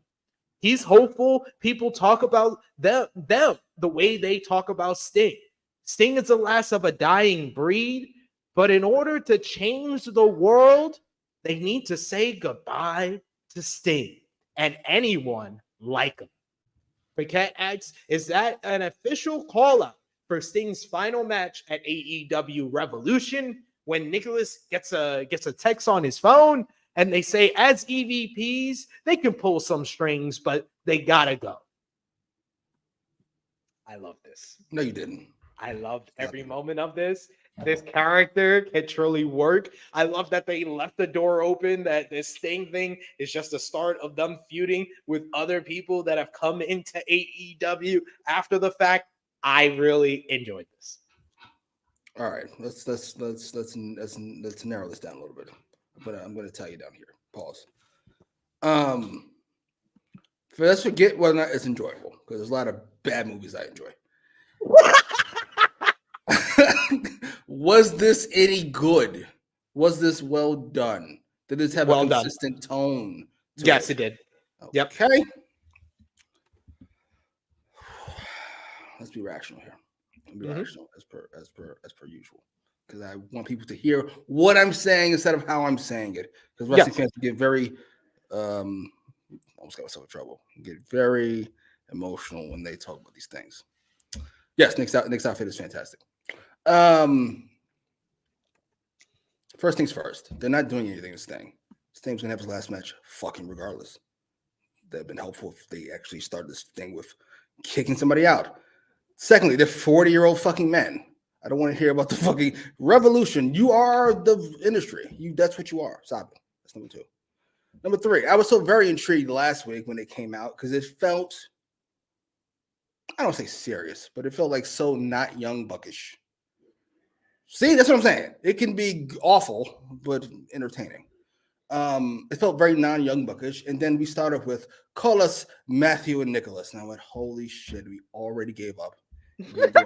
Typical, usual, goofy young bucks horse shit. And here how is that goofy? They want to be recognized. Matthew and Nicholas. They want to be recognized by their God-given names. They are good Christian boys. Oh my God, this sucks. Why is Matt doing all the talking? Nick's not even a great talker. He's not the promo guy. He's the promo guy. Promo guy has got to be significantly better than the other guy. And they're both mid talkers. No disrespect. Oh, at least if you had them both talk, you could change it up a little bit. It's just this stunk. I love how we're going to try to make some money off CM Punk when we didn't want to make it while he was there. What the fuck are we doing? Oh, that's everything. Agreed. Perfect. Thank you, Jacob. The segment's entertaining the way the room is entertaining. Absolutely. Yes. If anybody's seen the room, it's exactly like that. You can just watch people react awfully, and you can just watch it in real time. It's jarring. 10 out of 10. All right. See, I know it's like Scary Movie. It was like Scary Movie 1. It's not like, what the fuck? Scary Movie 1. Fucking, what kind of coon shit is this? No. How dare you compare the Young Bucks to Scary Movie? How dare you? Scary Movie 1. Oh, my God. So Scary Movie 1. Yeah. Yes, the room. It's exactly like the fucking room. It's fucking shocking. Those of you who haven't seen the room, I have not seen the room. It's horrifyingly bad, but it's enjoyable in a weird This way. was not horrifyingly bad. This was entertaining. Yeah, the room is entertaining. So you admit this is entertaining? Yeah, it can be. People can find this entertaining. I've never had an issue with that. Just people tell me it's good. It's not good. It's good. Certainly not good. Anything I find entertaining, I think is some part of good. That's come on, man. It could be so bad it's good, and this wasn't so bad it's good. It was just good. Good start. Good start to this character. Oh I enjoyed it. I'm gonna start quoting him because you are one of those cancerous, superficial, self-centered, cancerous superstars that are trying to come into True Hill Heat and just bring your toxicity. Listen, I like the idea. I like the idea. That's all I can really say is I like the idea of it. I like the idea of the Young Bucks going after all the old superstars and fucking getting rid of them in some form or fashion. But I can't pretend like this promo was any good. Matter of fact, I don't think I liked any promo on the fucking night except for one we haven't talked about yet. And actually that qualifies as a promo. But God damn it, it was great. It didn't qualify as a promo at all, but we will talk about that. Yes, I know exactly what you're talking about. Every promo here was either shit I heard already before, see Swerve Hangman, or shit I did not think was very good at all. See Roderick Strong, Young Bucks. I'm sorry, Young Bucks. Sorry, Nick. You only had one line. It was an awful line, but man, it's per usual. Oh, Barry. Oh, boy. I had to read this comment, just how it starts. Jimmy, I don't know if you're ready to hear this, mate. It's okay if you're not. But it's here. Anyway, people attribute things to God when they go wrong. Not that I don't get why, instead of factoring the fall and man's sin. Yes, I have heard this before. I went to Catholic school for 12 years. They too talk themselves into fucking logical knots, trying to excuse horseshit that makes no sense. Yes. Except one, I had a fucking religion teacher in fucking 8th grade, Mr. Amendola, who I pestered with so many questions. He just ended up yelling at me. I don't know. It's like me and Mr. Pagan. I don't know. Oh, when he became a religion teacher, and I got him to admit that he was a virgin in class. Yeah, Jesus fucking Christ. I'm a nice guy. Thank you so much once again from our good brother Will Chisholm with another super chat donation. Thank you so much, Will. We'll put Jimmy's favorite up. Weapon in hand, too. And Blackpool Combat Club, they better wear out Kenny as long as they can. Because Hangman's going to come out here. Fucking God, that's so lame. Well, it's just I'm saying, just because of this Punk, I'd go to try to ether Cody on the mic at Raw. No, he's not. He's gonna. You got some bum ass friends. No, he's not. I wish, but no. This is his fucking penance. Losing your hometown. This is his penance. He has to lose to everybody on the mic He's on the way to winning the Rumble. Not even lose. He's got to sit here and listen to them without saying it's egregious. Punk and Rollins, Punk and McIntyre, and now Punk and Cody. And if he can do all of this without any trouble from you, mister, then we'll give you the Rumble win. So Punk, do yourself a favor, just keep your mouth shut, let him get away with it, and move on. Right? I like the shots at Punk. I don't mind the shots at Punk. I think it's kind of goofy. Like, you could have made money before. You make no money now. Like, whatever. But listen, it's something to use. Use it. It could work. It's just not. Listen, it's not over. It's been 1 week, and it's not. Listen, it wasn't Jack Perry. I will say this will go a long way for the whole character and the look. If they get a haircut, they're not doing that. Yeah, they should certainly pull a fucking Triple H and get that awful haircut he had before he went bald. He had this weird, whatever the fuck that like thing fade, is. Like white people fade. That's what heinous. The flat top. It was just awful. But they're not. He had the hair unit that Steve Harvey used to use. The man unit. It's just I'm not going to. See, we need to review Cat Williams' interview for your channel. That's what we need to do. I've seen that view.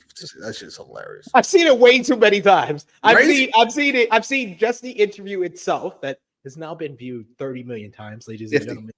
50 million for a 2.5 hour interview.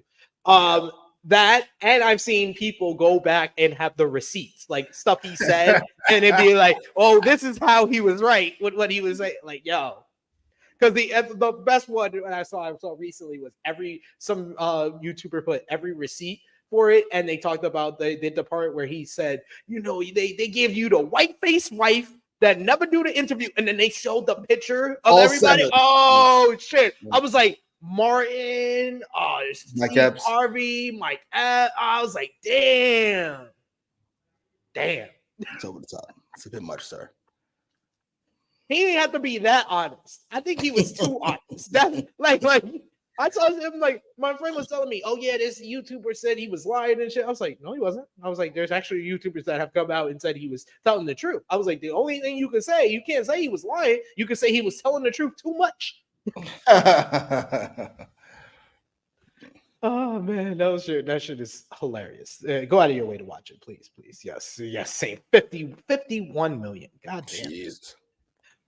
Next up was the Ring of Honor World 6-Man Tag Team Championships up for grabs, as you had the Mogul Embassy, Brian Cage, and the Gates of Agony defending against Bullet Club Gold, Switchblade Jay White, and the Guns. They have new theme music, which I did like. I like the whole kind of westerny kind of theme twang to it in there. And this match was kind of weird to start off, and it felt like the crowd, it took them a good 5-6 minutes to get into this matchup because it's two heel factions going at it with one another. They're not going to cheer for Brian Cage and the Gates of Agony because they are the prototypical kind of monster heel tag team. So it was always going to be the Bullet Club Gold that would have to work babyface in this matchup, and they did. They got a hot tag for Colton Gunn, and yo, in this matchup, I was like, yo, Jimmy was right. Colton is way better than Austin. When he came in for the hot tag and he was hitting all the Billy Gunn, not even moves, the mannerisms. I was like, yo, he's got the 1997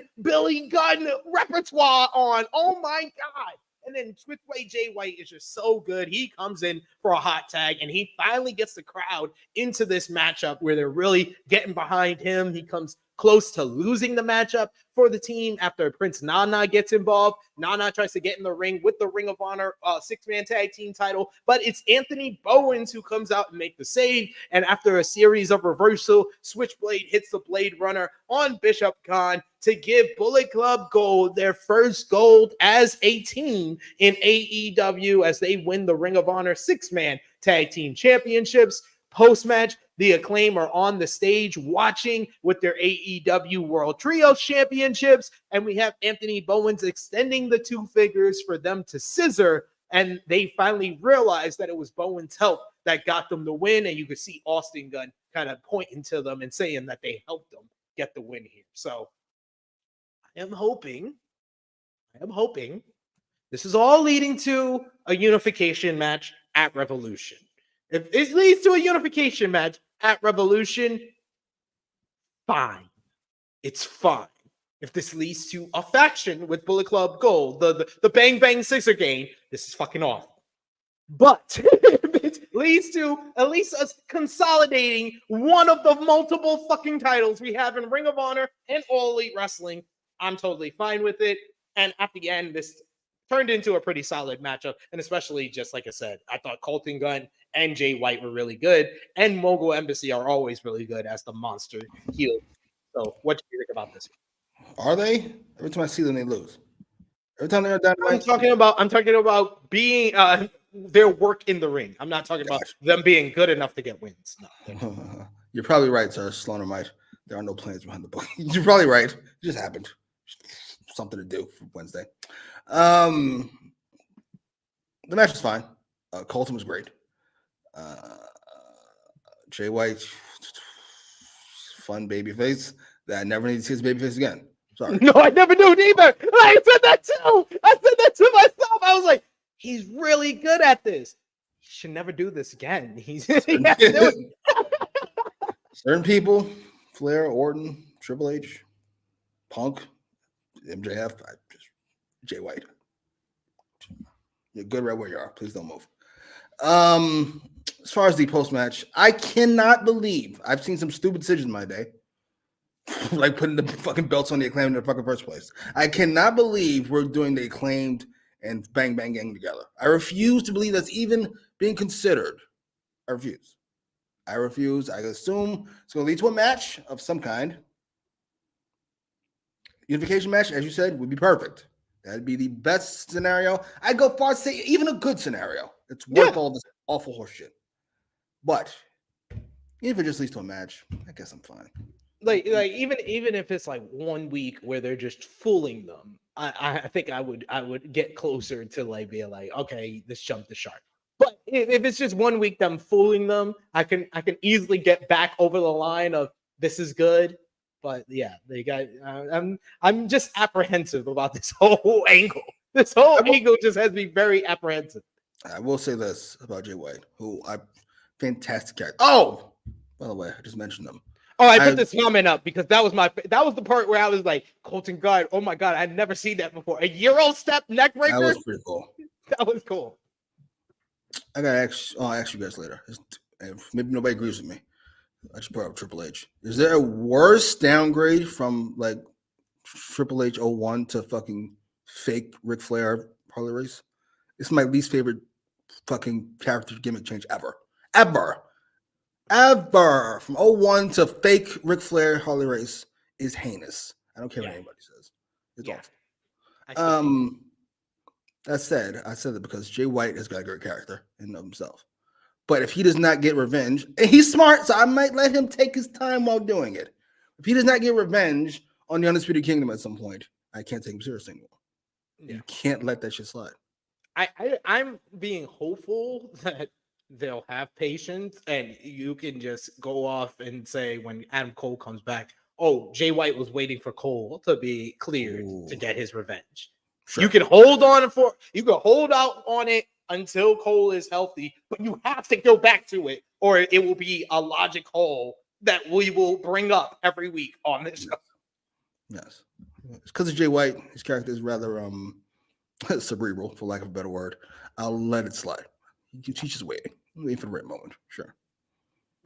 We got Joseph Video who says getting rid of a worthless set of belts greater than Scissor Me Bang Bang Gang. Yes. Agreed. Get rid of a worthless set of company. Get rid of it. ROH is done. Why are we still doing this? You got Pablo kind of echoing your sentiments. He says, get rid of all the ROH titles. Ring of Honor should be a separate entity like NXT, a developmental brand for AEW. Well, NXT, you see the NXT North American title on. Oh, it's the worst thing. And I get it. Roman's going and Logan's going. I don't give a fuck. I don't want to see it on the fucking show. I don't care. Get rid of it. It's an ugly belt to begin with. And then secondly, I don't want to see it on fucking SmackDown. I like that North American Championship. What is this? It's better than the Intercontinental title current design. Boy. Yeah, that's awful. They're both awful. U.S. title is better than both, though. U.S. title's gorgeous. Dipset. It's a Dipset piece. I love it. It is. We got Adam Cole backstage with Wardlow, and he says that he hasn't even Wardlow hasn't even scratched the surface of what he's capable of. Being in the Undisputed Kingdom makes Wardlow unbeatable. He says everybody's talking about going after the AEW World Championship, and not enough people is talking about Wardlow because he'll go down as the most dominant AEW wrestler of all time. Wardlow will mow down everyone until there's nothing left, and the AEW World title is property of the Undisputed Kingdom. And Wardlow simply says, boom. I love it. I love them trying to put the shot back into the bottle. But I love the shot of Wardlow looking at Cole like, I'm already done. I'm already over your shit. It's over. You ruined it. You gave it away the first week. They keep trying because it's like that was the only nitpick I had about that first promo is that you didn't even need to do that. There was ways around it, and they showed us the last 2 weeks that there was ways around it, but it's too late. Too late. It's done. You showed what time it was, and now you're trying to pretend like you didn't.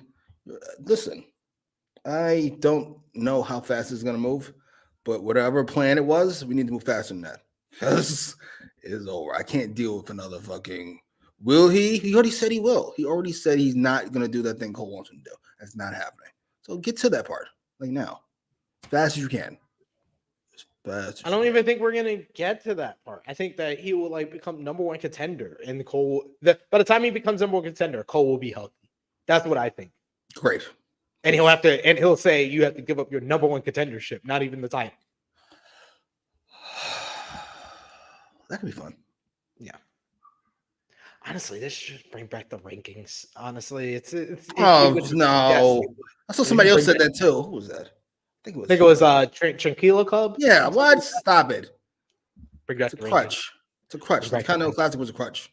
Give your show some structure so you didn't have to book anything. Yeah, look at when he's left his own devices. We got a show like this. Jesus fucking Christ. It was good. Good show. It stinks. We got Big Man Dogs who says they already told us that Cole is gonna screw him over at week 1. We got EBB. He says I'm not interested in another Wardlow overcomes evil leader story. We also got another super chat donation from our good friend Will Chisholm. Thank you so much, Will. Chrissy Love wants to know where you work because she wants to know. That's fucking bullshit. Chrissy Love looking to upgrade. Fair enough. Go ahead, Will. Will says that North American title is on a real black man now. Real black man now. The new Black Panther. Oba. What? That motherfucker is. He is straight. Yeah. Opa Femi. I'm an Opa feminist. Are you? Oh my God. What? An Opa feminist. All right. There you go. Hey, Opa Femi got his own title for his fans, like Jerichoholics, Opa feminists. That is heinous. Joseph with it saying Adam is trying to have that DMD swag. Well, while injured, you should talk to wifey, brush up some. He's like the Seth Rollins to Britt's Becky Lynch when it comes to that. Yeah, and much like Seth, it just looked so forced. You look ridiculous, sir. What the fuck are you even doing? What are you even doing? This would be fun, Louis. Championship committee led by Nigel McGuinness. Yes. Dragon never gets anything. Oh God, yes. Dragon goes on like a 10-match winning streak. Never gets a title shot. That's what leads to All In. Nigel versus Dragon. I can't trust Brittle Danielson. Can't give him a title shot. Can't give him a title shot. Big Man Dog says Tony just ended up padding people's records on Dark so that he could ignore the. Oh, it was so heinous. It's like Wardlow's 28-0. How? I watch that man every week. They ain't win match yet. Feels like I haven't seen this always. What you talking about? 28-1. How many matches on Dark? How many Dark episodes are there?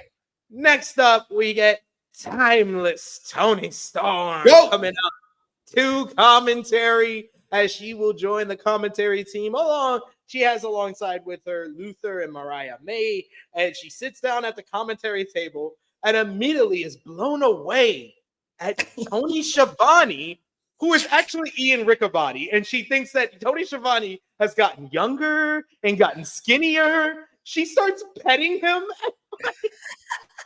That's great. This is the best part of this whole matchup. But the match she's out here for is Deonna Purrazzo going one-on-one with Anna Jay. Deonna Purrazzo, what I saw on her matchup with Red Velvet and then seeing here, she's like very, very advanced in the ring. She's experienced. She's technically proficient. But with Red Velvet, it seemed like, oh, wow, like Red Velvet's improved. She's keeping up with her. Immediately, like a second into this matchup, I was like, oh, Anna's not ready for this.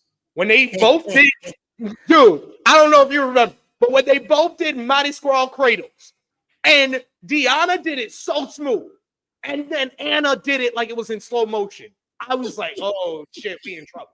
We in trouble here.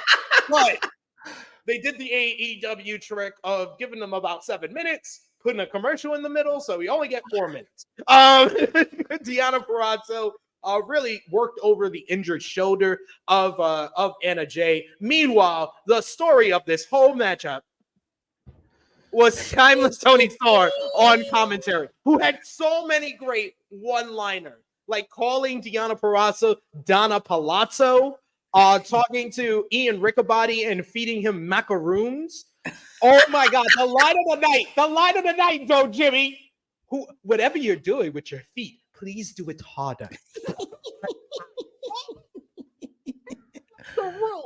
I nearly left the room. I was like, what am I watching? She is yo, you know this is all off the cuff too. Like, this is what makes her a genius. Oh my God. She is so good. Deonna Purrazzo really showing how technically proficient she was in this matchup, getting Anna Jay down into the Venus de Milo, which is a hell of that finisher is just great. And one of the better submission finishers I've seen from a female wrestler or a wrestler in general, the double arm bar. And she gets the victory here. After the matchup, she celebrates, shows some respect to Anna Jay, and then Renee Paquette gets in the ring to interview Deonna Purrazzo, who says that she doesn't. This fit ain't it, by the way, for either one of them. That fit is both those fits are terrible. She says she doesn't know what's gotten into Toni Storm because they used to know each other. They used to be friends. They even used to consider each other to be sisters. It's clear that Storm has changed, but so has Purrazzo. She is now the greatest technical women's wrestler, the virtuosa, and Storm was insulted by all of this. And she said, oh, you think so? She starts climbing onto the table, almost falls off the table. Eventually, Luther gets underneath her. First, the commentary team didn't know what Luther was doing. They was like, whoa. Then she gets on the mic. She calls Deonna Purrazzo an artificially tanned hag. She says she will get in the ring and sock her right in the butt. No, not the butt. It's the box. I will suck you right in the box. Suck you right in the box. But instead, she throws it to commercial break, and she does her catchphrase, chin up, tits out, and watch for the shoe. And she has Mariah May throw the shoe. Deonna Purrazzo throwing back at Mariah May, almost into the crowd, as Toni Storm retreats on Luther's shoulders while Deonna Purrazzo talks trash. Love the post-match. Post-match, 5 stars. No, it's a 4 3/4 post-match angle. The match, it was a match. It was fine. It was to heat up Deonna Purrazzo, but man, Toni Storm. She's already batting 100 for 2024 Character of the Year. I outside of Ricky Starks saying MJF smells like paint thinner and ass, and Stokely Hathaway's "You Raggedy Bitch." I don't think I've ever rewound and watched something as much as I watched Toni Storm post match. I'm going to sock you. First of all, who says sock? Nobody in this fucking era says sock. I'm going to sock you right in that box. And she makes this really angry face. She is so fucking good. She had so many great lines in her commentary. Fucking. Her and Ian Riccaboni, they need to add him every week. I'm sorry. He needs to just be the commentator now for women's matches so Toni Storm can come out and act like he's Tony Schiavone. I'm sorry. That bit just, oh my God, it tickled me so much. Her saying she had even shaved. Oh my God, you shaved. I got Virtuoso once. I'm not going to tell you where I got it. Who I got it from. But it was not good. Yo, what? Dude, she was fucking perfect. Right in that box. All right. Right in the box. I will say this. I know you love Deonna, and she's very talented. Clearly more talented than Anna Jay. Or more experience, we'll say. I don't want to say talented. More experience. Yeah. Anyway, is she going to be a heel from here on out?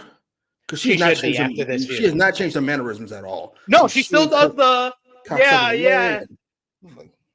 I was like, this it works now because she's got the new car smell where you can do this feud with Toni Storm and then immediately turn her heel because she's obviously more comfortable with as a heel.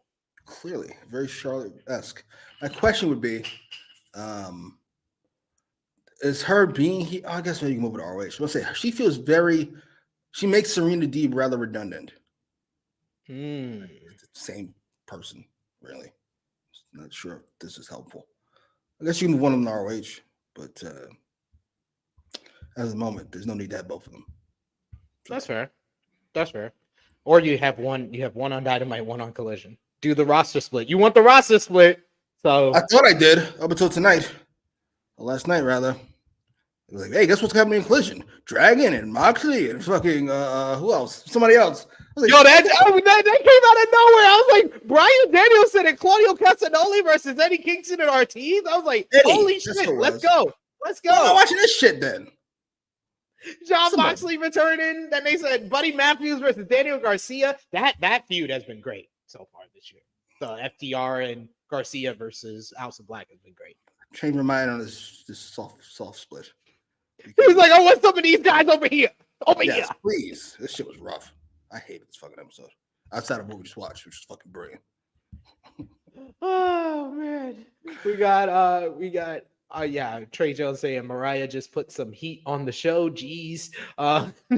On the shoe. And we got Frantic World who says this was great, and the look on Deonna Purrazzo and Renee Paquette's face was so good when after Toni Storm said she was gonna hit her in the butt. Yeah, they both Renee stay breaking. She stay breaking on the Toni. Toni knows how to break Renee every single time. Right in the box. That's brilliant. This is sports entertainment. I loved it. Annika saying, no offense to Deonna, but Athena should be the one to beat Toni Storm. I don't think Deonna Purrazzo is going to be the one to beat Toni Storm. And I don't have an issue with her coming in and building up to getting a shot, because I think that's honestly the best thing they usually can do for someone coming in new. It's all about the follow-up, though, afterwards. No follow-up. It's not happening. Move on with your life. Unfortunately, that seems to be the case. Is it the only women's thing on the show, by the way? Yeah. See, this is why it's egregious. We had a whole bunch of promos that did nothing. As much as I don't like the Young Bucks promo, it's accomplished something at the very least. It's accomplished what it came out to do. It's new. It's moving the story.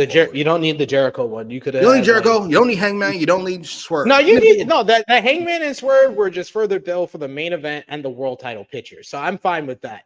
I do agree with you. You could have put more substance into it, them saying more something new. I thought Hangman was actually more effective than Swerve because of his whole denial that he's thinking about Swerve when it's pretty. See, you say it's a denial. I say it's denial. Right. It's denial. You saw it on the post match after the main event. Here's the thing. They stared at each other. Literally, Hangman was all focused on Joe until Swerve was in the vicinity and he didn't even see him. He felt him. He stopped and he was like, it was great. Great. He felt Swerve's laser eyes because there's something going on with this motherfucker's eyes. We got it. He hasn't slept since being put in the coffin. Coffin changed him. We got it. All right. Enough. It's fucking shitty. Fucking Wildstorm ass comics. Not even DC or Marvel. Just fucking Wildstorm. Stinks. But 2 weeks ago, he said he wanted to destroy Swerve. He said it. Oh, he forgot? It wasn't 2 weeks ago. When was 2 weeks ago was when he first came back and he said he wanted revenge for Joe sending the Devil Crew after him. And then he got into a fight. And then he said he was going to fight somebody. And of course, it wound up being Swerve. So was it 3 weeks ago? It was a month ago. It was in December. It was in December when he came back that he said, I haven't forgotten about Swerve. And then immediately the AEW World title became into his vicinity. Let's say December like it's March. It's fucking January 18th. Yeah, 4 months ago. It was in December. Whole year ago. That was last year, bro. That's last year. What we talking about last year, bro? Next up, we had tag team action as it was Private Party going up against Top Flight. God. Oh, sorry, you poor Negroes get the post Toni Storm spot. You got to fight each other. They get the usual woman spot of coming out at 9:35 on this show. But they got a decent amount of time. They got like 10 minutes to have a very high-flying, fast-paced matchup. I do like the kind of underlying story of the injuries to the tag team partners with Dante Martin's leg. You had the tricep or bicep of Mark Quinn that was injured, and that became the focus of each team at different points in the matchup. Eventually, though, I like the finish, especially because it gave some character direction to either one of these teams because both of these teams were the fucking same, ladies and gentlemen. So we needed something to come out of this to show some difference between the two. And I like the fact Mark Quinn decides to put his hand on the ropes, getting the leverage to get the win for Private Party. And it seems like we're going to a Private Party heel turn or them embracing more by any means necessary kind of tactics to get the win. Post-match, we got Action Andretti who comes out to support the Top Flight as they get in the face of Private Party, who opt to just dance and celebrate with the crowd, just leaving them. And you have like some little kid in the front row who is screaming, shots, shots, shots, shots. I saw somebody on Twitter was offended by that and it made my day. Jimmy, what did you think about this matchup? I thought it was a solid athletic type of bout. What did you think? Yeah, it was fine to see fucking Mark Quinn and three people or the consequences of slavery in the ring. It's just a lot. I'm sorry. Why are they fighting each other is my question. I don't. The words and opinions of Jimmy Macram do not necessarily reflect those of True Heel Heat, its viewers, or affiliates. What did Uncle Ruckus call fucking Jasmine? I forgot what he used to call her. Mulatto, fucking mulatto children. Mulatto children. It's just listen, it's fine, but I'm interested in the Private Party heel turn because it's something. I assume these to match the Hardys. Yawn. But listen, this could be. By the way, did we talk about Jeff Hardy complaining about fucking his spot on Twitter? No, sorry. You didn't. You did not talk about that, Jeff. Sir, there is a reason for that. You're all time, Jeff. But you are also an all-time fuck up. I mean, I don't want to. No disrespect. Addiction is a serious thing. Trust me, it's very serious. But that doesn't mean I have to trust you. Sorry. It's over. It's over. You had your chance. You ruined it, and now you may never get it again. But to be fair, it's not like you're 12 years old. You've had a fantastic career. Nobody's robbing you of anything. You're not owed a fucking second run or third, fourth, fifth run. Come on, it's over. Like, I hate that Jeff puts himself into this category and there will actually be fans out there that be like, man, AEW should really push the Hardys more. I don't understand why they don't do more with the Hard. No, dog. This ain't Thunder Rosa. This ain't a Daniel Garcia last summer. We don't know why they weren't used. We know why Jeff Hardy not used, and it's a good reason. If I'm Tony Khan, I'll make the same decision. Keep your ass on Rampage. Jesus. I don't know if and I speaking make that. Speaking of which, Darby Allin will go one-on-one with Jeff Hardy in a rematch from the inaugural Owen Hart tournament from 2 years ago. Jeff Hardy one-on-one with Darby Allin. And this actually followed, this announcement actually followed Darby Allin and Sting having a video package where they talk about it's almost time for the end. And before the end, they want to win the AEW Tag Team Championships. So do you think we're going to see it? Are we going to see Sting and Darby Allin beating Ricky and Big Bill? When do you think it happens? Before the pay-per-view, clearly. It doesn't matter. Next week. It's just an excuse to put the belts on the Bucks. Congratulations, by the way. They're going to get the FTR match whether it kills them or not. Good on you. But this, I don't care. Actually, I hope they don't. I hope the Bucks cost them a match. Why? I don't know. It could be fun. I have no interest in any of this. Sorry. I would use them better than dummies using them, but how would you use them? Sporadically. I would treat them as stars on Rampage or Collision, but as stars. Just not every week because they feel like nothing now. They don't feel like putting them a little bit important. Annika saying, what are the odds that the Hardys and Edge and Christian retire at the same time? I think it's pretty high, though I don't think they're at the same point in their careers. Like Christian's clearly running. Christian got like 5 more years. After his input, after what he has delivered the last year, he got like 5 more years in him. Copeland, after how he looked at World's End, I would say he got like 2-3 more years in him. He's like LeBron right now. He's like, I can see like one more really good year, and I can see like 1 year where he drags ass until the end. And Matt's been done. Matt and Jeff been done. It's over. Like, yo, Jeff, it was over after that DUI. I'm sorry. You came to AEW for the last chance and got a second chance. Like, how you have any right to complain? And I'm saying this as someone that has interviewed Jeff, been a huge fan of him for years. I was even behind Jeff when he came back and was willing to give him a second chance after Victory Road 2011. I was in hook, line, and seeker when he came back in 2012 to TNA. My dude, that was about 12 years ago. Jesus. Gave you a second chance. 12 years ago. Sorry, Charlie. I'm going to tell you, it's over. Had a hell of a great run. We're done. I agree. If you're going to book Dustin Rhodes like that, you should book the Hardys like that, too. By the way, I assume they got quite a nice contract. I know Matt waited for Jeff to come, by the way. Shit. Listen, as much as I'm paying you, you'll do what I ask. If you really want to get used, just do Ethan Page. Just be like, hi, fuck. Do you need a star tag team in Ring of Honor, Tony? Ooh. They're really the top guys in Ring of Honor. Dude, that's the only way. If you want them to get treated like stars, I think it's going to be up to them to really realize that, because I don't think it doesn't seem like Tony's like, no, they're maybe too big for Ring of Honor. I don't know if I should do that. Like, he's tipping Tone around it. He's built up multiple Ring of Honor tag team contenders by beating the Hardys, but he won't put the Hardys in Ring of Honor. That's interesting. It's kind of sad. Oh, well. Retire. You feel better. I mean, checks go missing, but you'll feel better. And we had another. Matt's got a divorce to deal with. Never mind. You can't retire. But they're getting broken up? Yeah. Him Rebby? I didn't even know that. I missed it. Yeah. When did that happen? Rather recently. She's going off on Twitter. What'd she say? Something about not being loved or respected or something or another. And then she wore an Edge t-shirt. I saw that and thought nothing of it.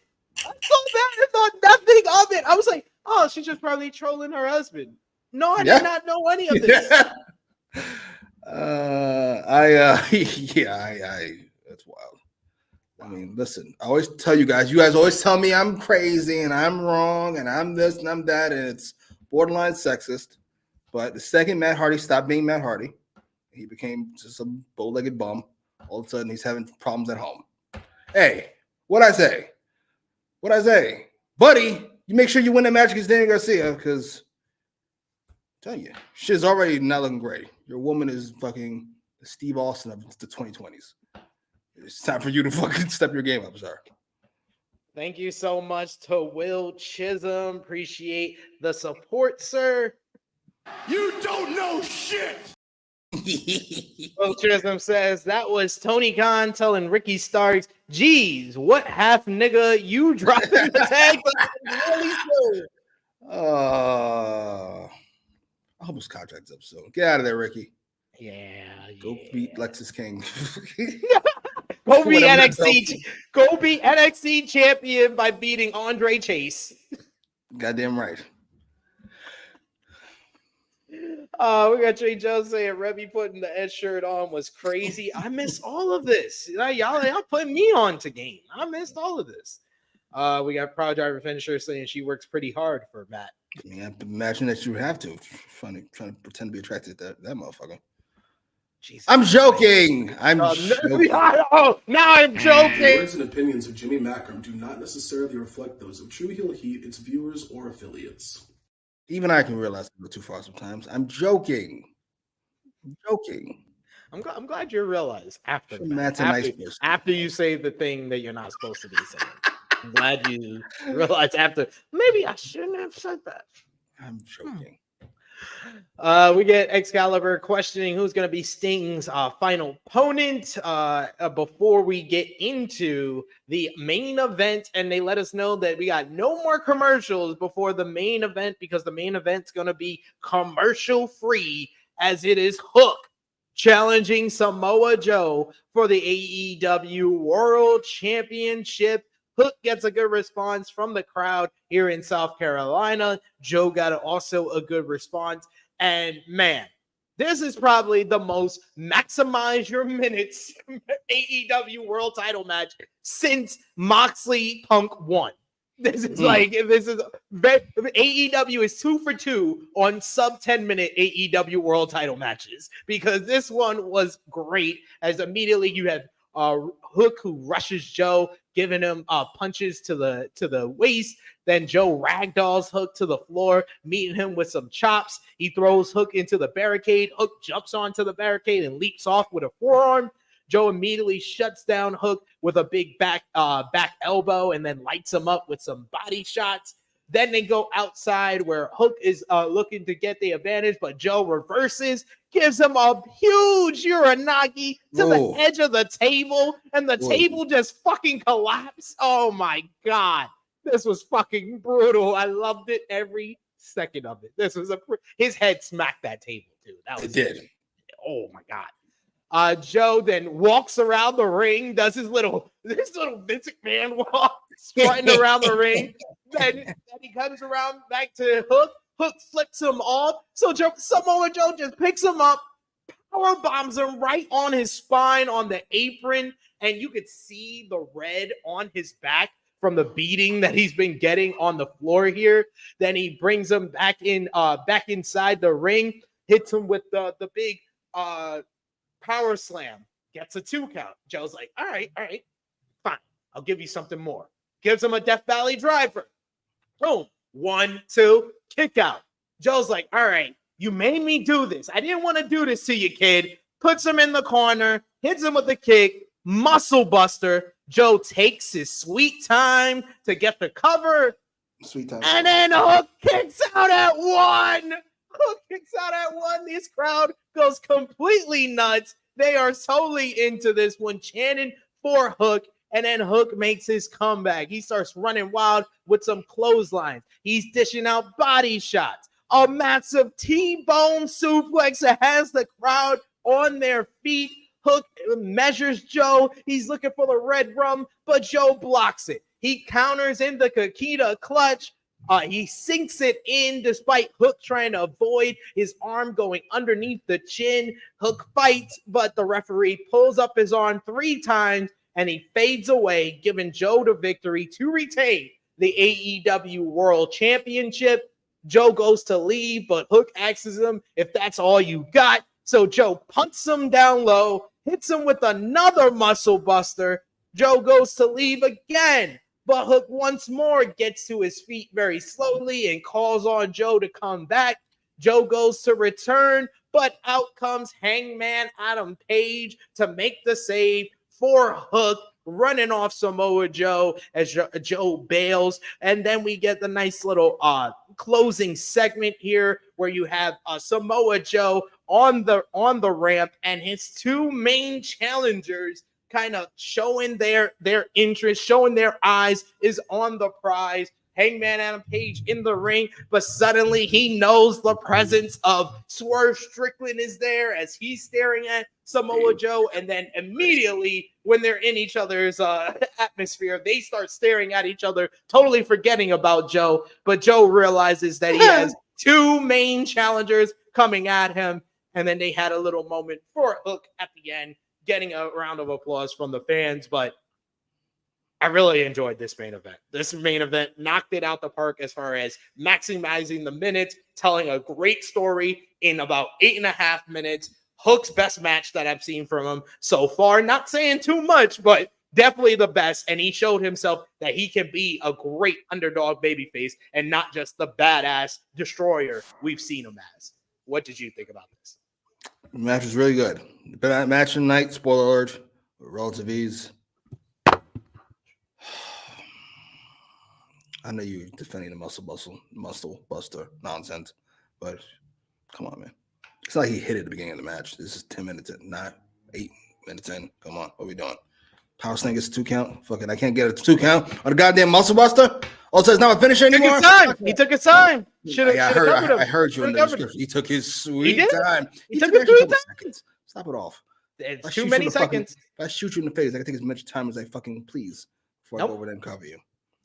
You just punched me with the gun. So I would like this a lot more if fucking Dustin didn't kick out earlier. We've already seen the spot. We've already seen the spot. We've seen the guy kick out and finish the spot. Awful. Why do we not talk to each other? You guys are veterans. Why isn't Joe not talking to Dustin? I agree with you. You don't have Dustin do it. You do the hook spot. I agree. I do neither. Stop you do the hook. Looking like you're a fucking video game. Because that was the part of the matchup I loved the most. Are you fucking serious? You're not easily the best spot in this match. It's fucking heinous. Oh, that this was fine. This is fine. The match was really good. I shouldn't say it's fine. Match was really good. The post match was fine. Sorry, but you're putting you are, how do I put this nicely? You are putting a rather nice looking cherry on top of a shit cake. This was a really nice match on top of a heinous show. I hated this fucking show. I said Tony Storm, apologies, ma'am. Obviously, I apologize. You were obviously the high point. The rest of the shit you could throw in the fucking garbage. Most of it wasn't even bad. It was just worthless. It's just no point of it being here. Ironically, the one part I didn't like, Young Bucks, is the most important thing on this fucking show. With relative ease. The rest of the shit, if you skip this week's episode, you'd miss nothing if you show up next week. Joe's still the champion. He's still fighting those two guys he said he was going to fight a week ago. Not said he was going to fight, you know what I mean? They hinted at a week ago. He's still Swerve and Hangman at each other's fucking throats.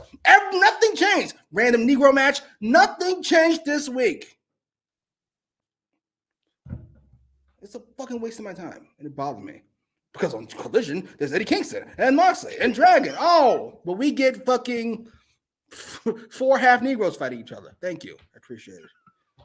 Appreciate this. The words and opinions of Jimmy Macram do not necessarily reflect those of True Heel Heat, its viewers, or affiliates. Orange Cassidy and Penta and all this other horse shit. What is this? Dustin Rhodes in a title match. Oh, who won that one? Oh, it was Christian. He beat Dustin Rhodes. Dustin Rhodes lost the title match. Color me fucking shocked. Worthless ass show. Oh, so annoyed. Sorry.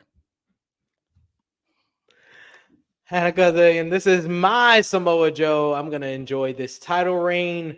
We also got Trey Jones who said Joe whooped Hook's ass for not finishing that slice of pizza. We got another super chat donation from our good friend Will Chisholm. Thank you so much, Will. You are the That's fucking bullshit. Will says, "Damn, Matt going to lose another woman to Edge." It's over. I think Edge might have changed. Otherwise, he could definitely. She definitely seems like the spiteful type, to be honest. I ain't gonna lie. Ruby seems like the spiteful type. She don't like Edge, but she definitely fuck Edge. Get back at fucking mad. Joe Pearl says, "Laugh my ass off. I'd like to think Jimmy ranted through that entire disclaimer video." I try to keep it together. I said, "Who hurt you, Jimmy?" This show. Tony Khan hurt me. Right up the bunghole with fucking no lube. I don't agree at all. You got Big Man Does agrees with you, saying this might be one of the worst Dynamites I've seen in a long time. It was shocking. It made me fucking rethink my opinion on the last few Dynamites. I gave him 7.5. Fucking gotta rethink. Holy shit. Oh. All right. Well, let us know in the live chat your match of the night, MVP, LVP, whether you gave the show a thumbs up, thumbs down, thumbs in the middle. Out of 10, what did you give the show? For me and Jimmy, obviously, it's going to be a little different. Thumbs up, thumbs down, thumbs in the middle for the January 17th. Down! We gotta wait. 24 edition of AEW Dynamite. Thumbs up for me, thumbs down from Jimmy. Out of 10, what did you give the show? Fucking 5. Fucking just there. Oh, being worthless. Oh, I hated this fucking show so much. Even Joe couldn't save it. Tony Storm punched me with a box. Couldn't save the show. I'm going to go 7 out of 10. 7 out of 10. Great main event. Enjoy all the focus on the AEW World Championship. I rather enjoyed the Young Bucks promo. So I went too high again. I gave it a 5 and I still went too high. Trey Jones and Big Man Dogs agreeing with you, saying 4 out of 10 for him, though. And Big Man Dogs says 4.5 out of 10. We got Big Man Dogs saying, actually, yeah, 4 out of 10. It was actually bad. I've got a finisher, too. Don't skip. Another 4 out of 10 up there. Where? Power driver finisher. I gotta go. I gotta scroll up too far. Sorry. I love he that. did it early. He did it early. We got Sloan Mites who says 4 out of 10. Jacob 4. Thank you, sir. I thought you Frantic World had to defend this nonsense. I apologize. Frantic World. Our fans are more educated than the average wrestling fans. I apologize. We have the dichotomy here. We got me and you. I like this show. You hated this show. That's going to be represented by the people in the chat. You got a lot of people who agree with you. I'm happy for you. I'm sorry. I always say, but that's not true. I always say you guys are not included when I talk about bums. You think I'm joking? I'm being serious. You guys are not included, obviously. I was not joking. I was being dead serious. Who's your MVP for the show, Jimmy? Tony Storm. Ain't got to think that hard about it. That was easy. Tony Storm. Easily the most entertaining 10 minutes. She had the funniest, 5-6 lines on the show. It's fucking hysterical. I'm going to go with Hook. Match of his career. Stepped up in a big way. Jericho, Tony Khan, underdog. No, it's a co MVP because Timeless Tony Storm deserves some love as well. So Timeless Tony Storm and Hook are my MVPs. The women, this nigga. LVP for the show. Tony Khan. As much as the Bucks bother me, the Bucks at least push their fucking story forward. If they have a direction, the rest of that shit is just nothing. Bunch of nonsense. LVP, Chris Jericho. That was pointless. Oh shit! That was the number one pointless. Like, you said a lot of this was pointless. I didn't think that, but 100% I agree with you. That was fun. I didn't even need that segment to make the matchup. It's a fucking side down matchup. Just announce the fucking match. I might have to do Matt Sidell instead of Tony Khan. I forgot how bad he was. That's fucking heinous. Shit. Nah, I'll take Tony Khan. And he says MVPs Hook and Tony Storm. We got Annika says MVP Samoa Joe. Not here for a long time, but a good time. What was your match of the night? Obvious. Joe and Hook. By far. Big Man Dog says LVP has like 5 co-LVPs. Louis says LVP Jericho. Ace says Chris Jericho LVP. Annika says Mike Sidell. I love how everybody's on. That was the worst part. Thank you. I'm glad despite us having 2 totally different opinions on last night's show, I thought it was an effective piece in building to Revolution. You obviously said you'll take Tony Storm in the main event and then throw everything else away. But we can 100% agree. What was the worst segment of the night? Oh, Jericho Matt Sidell relative to these. Yes. Jacob says Jericho is just a general LVP. Love that. You trap one woman or 12 in your room, and all of a sudden you're a bad guy. The words and opinions of Jimmy Macram do not necessarily reflect those of True Heel Heat, its viewers, or affiliates. All of a sudden you're a creep. It's weird how that goes. All of it. You're deemed a creep. Jimmy. Deemed a creep. You're deemed a creep. Like, what is going on?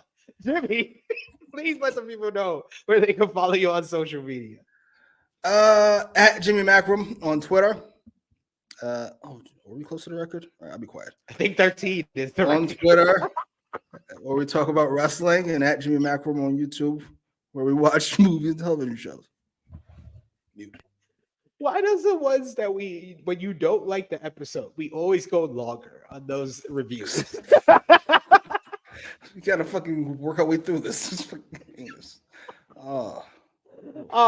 You can follow me on the Twitter machine at TrueHillSP3. Follow the gang, Facebook, Twitter, Instagram, TikTok at True Hill Heat. Patreon.com/True Hill Heat. $3 a month gets you exclusive content, the True Hill Heat Prediction Championship, plus much, much more.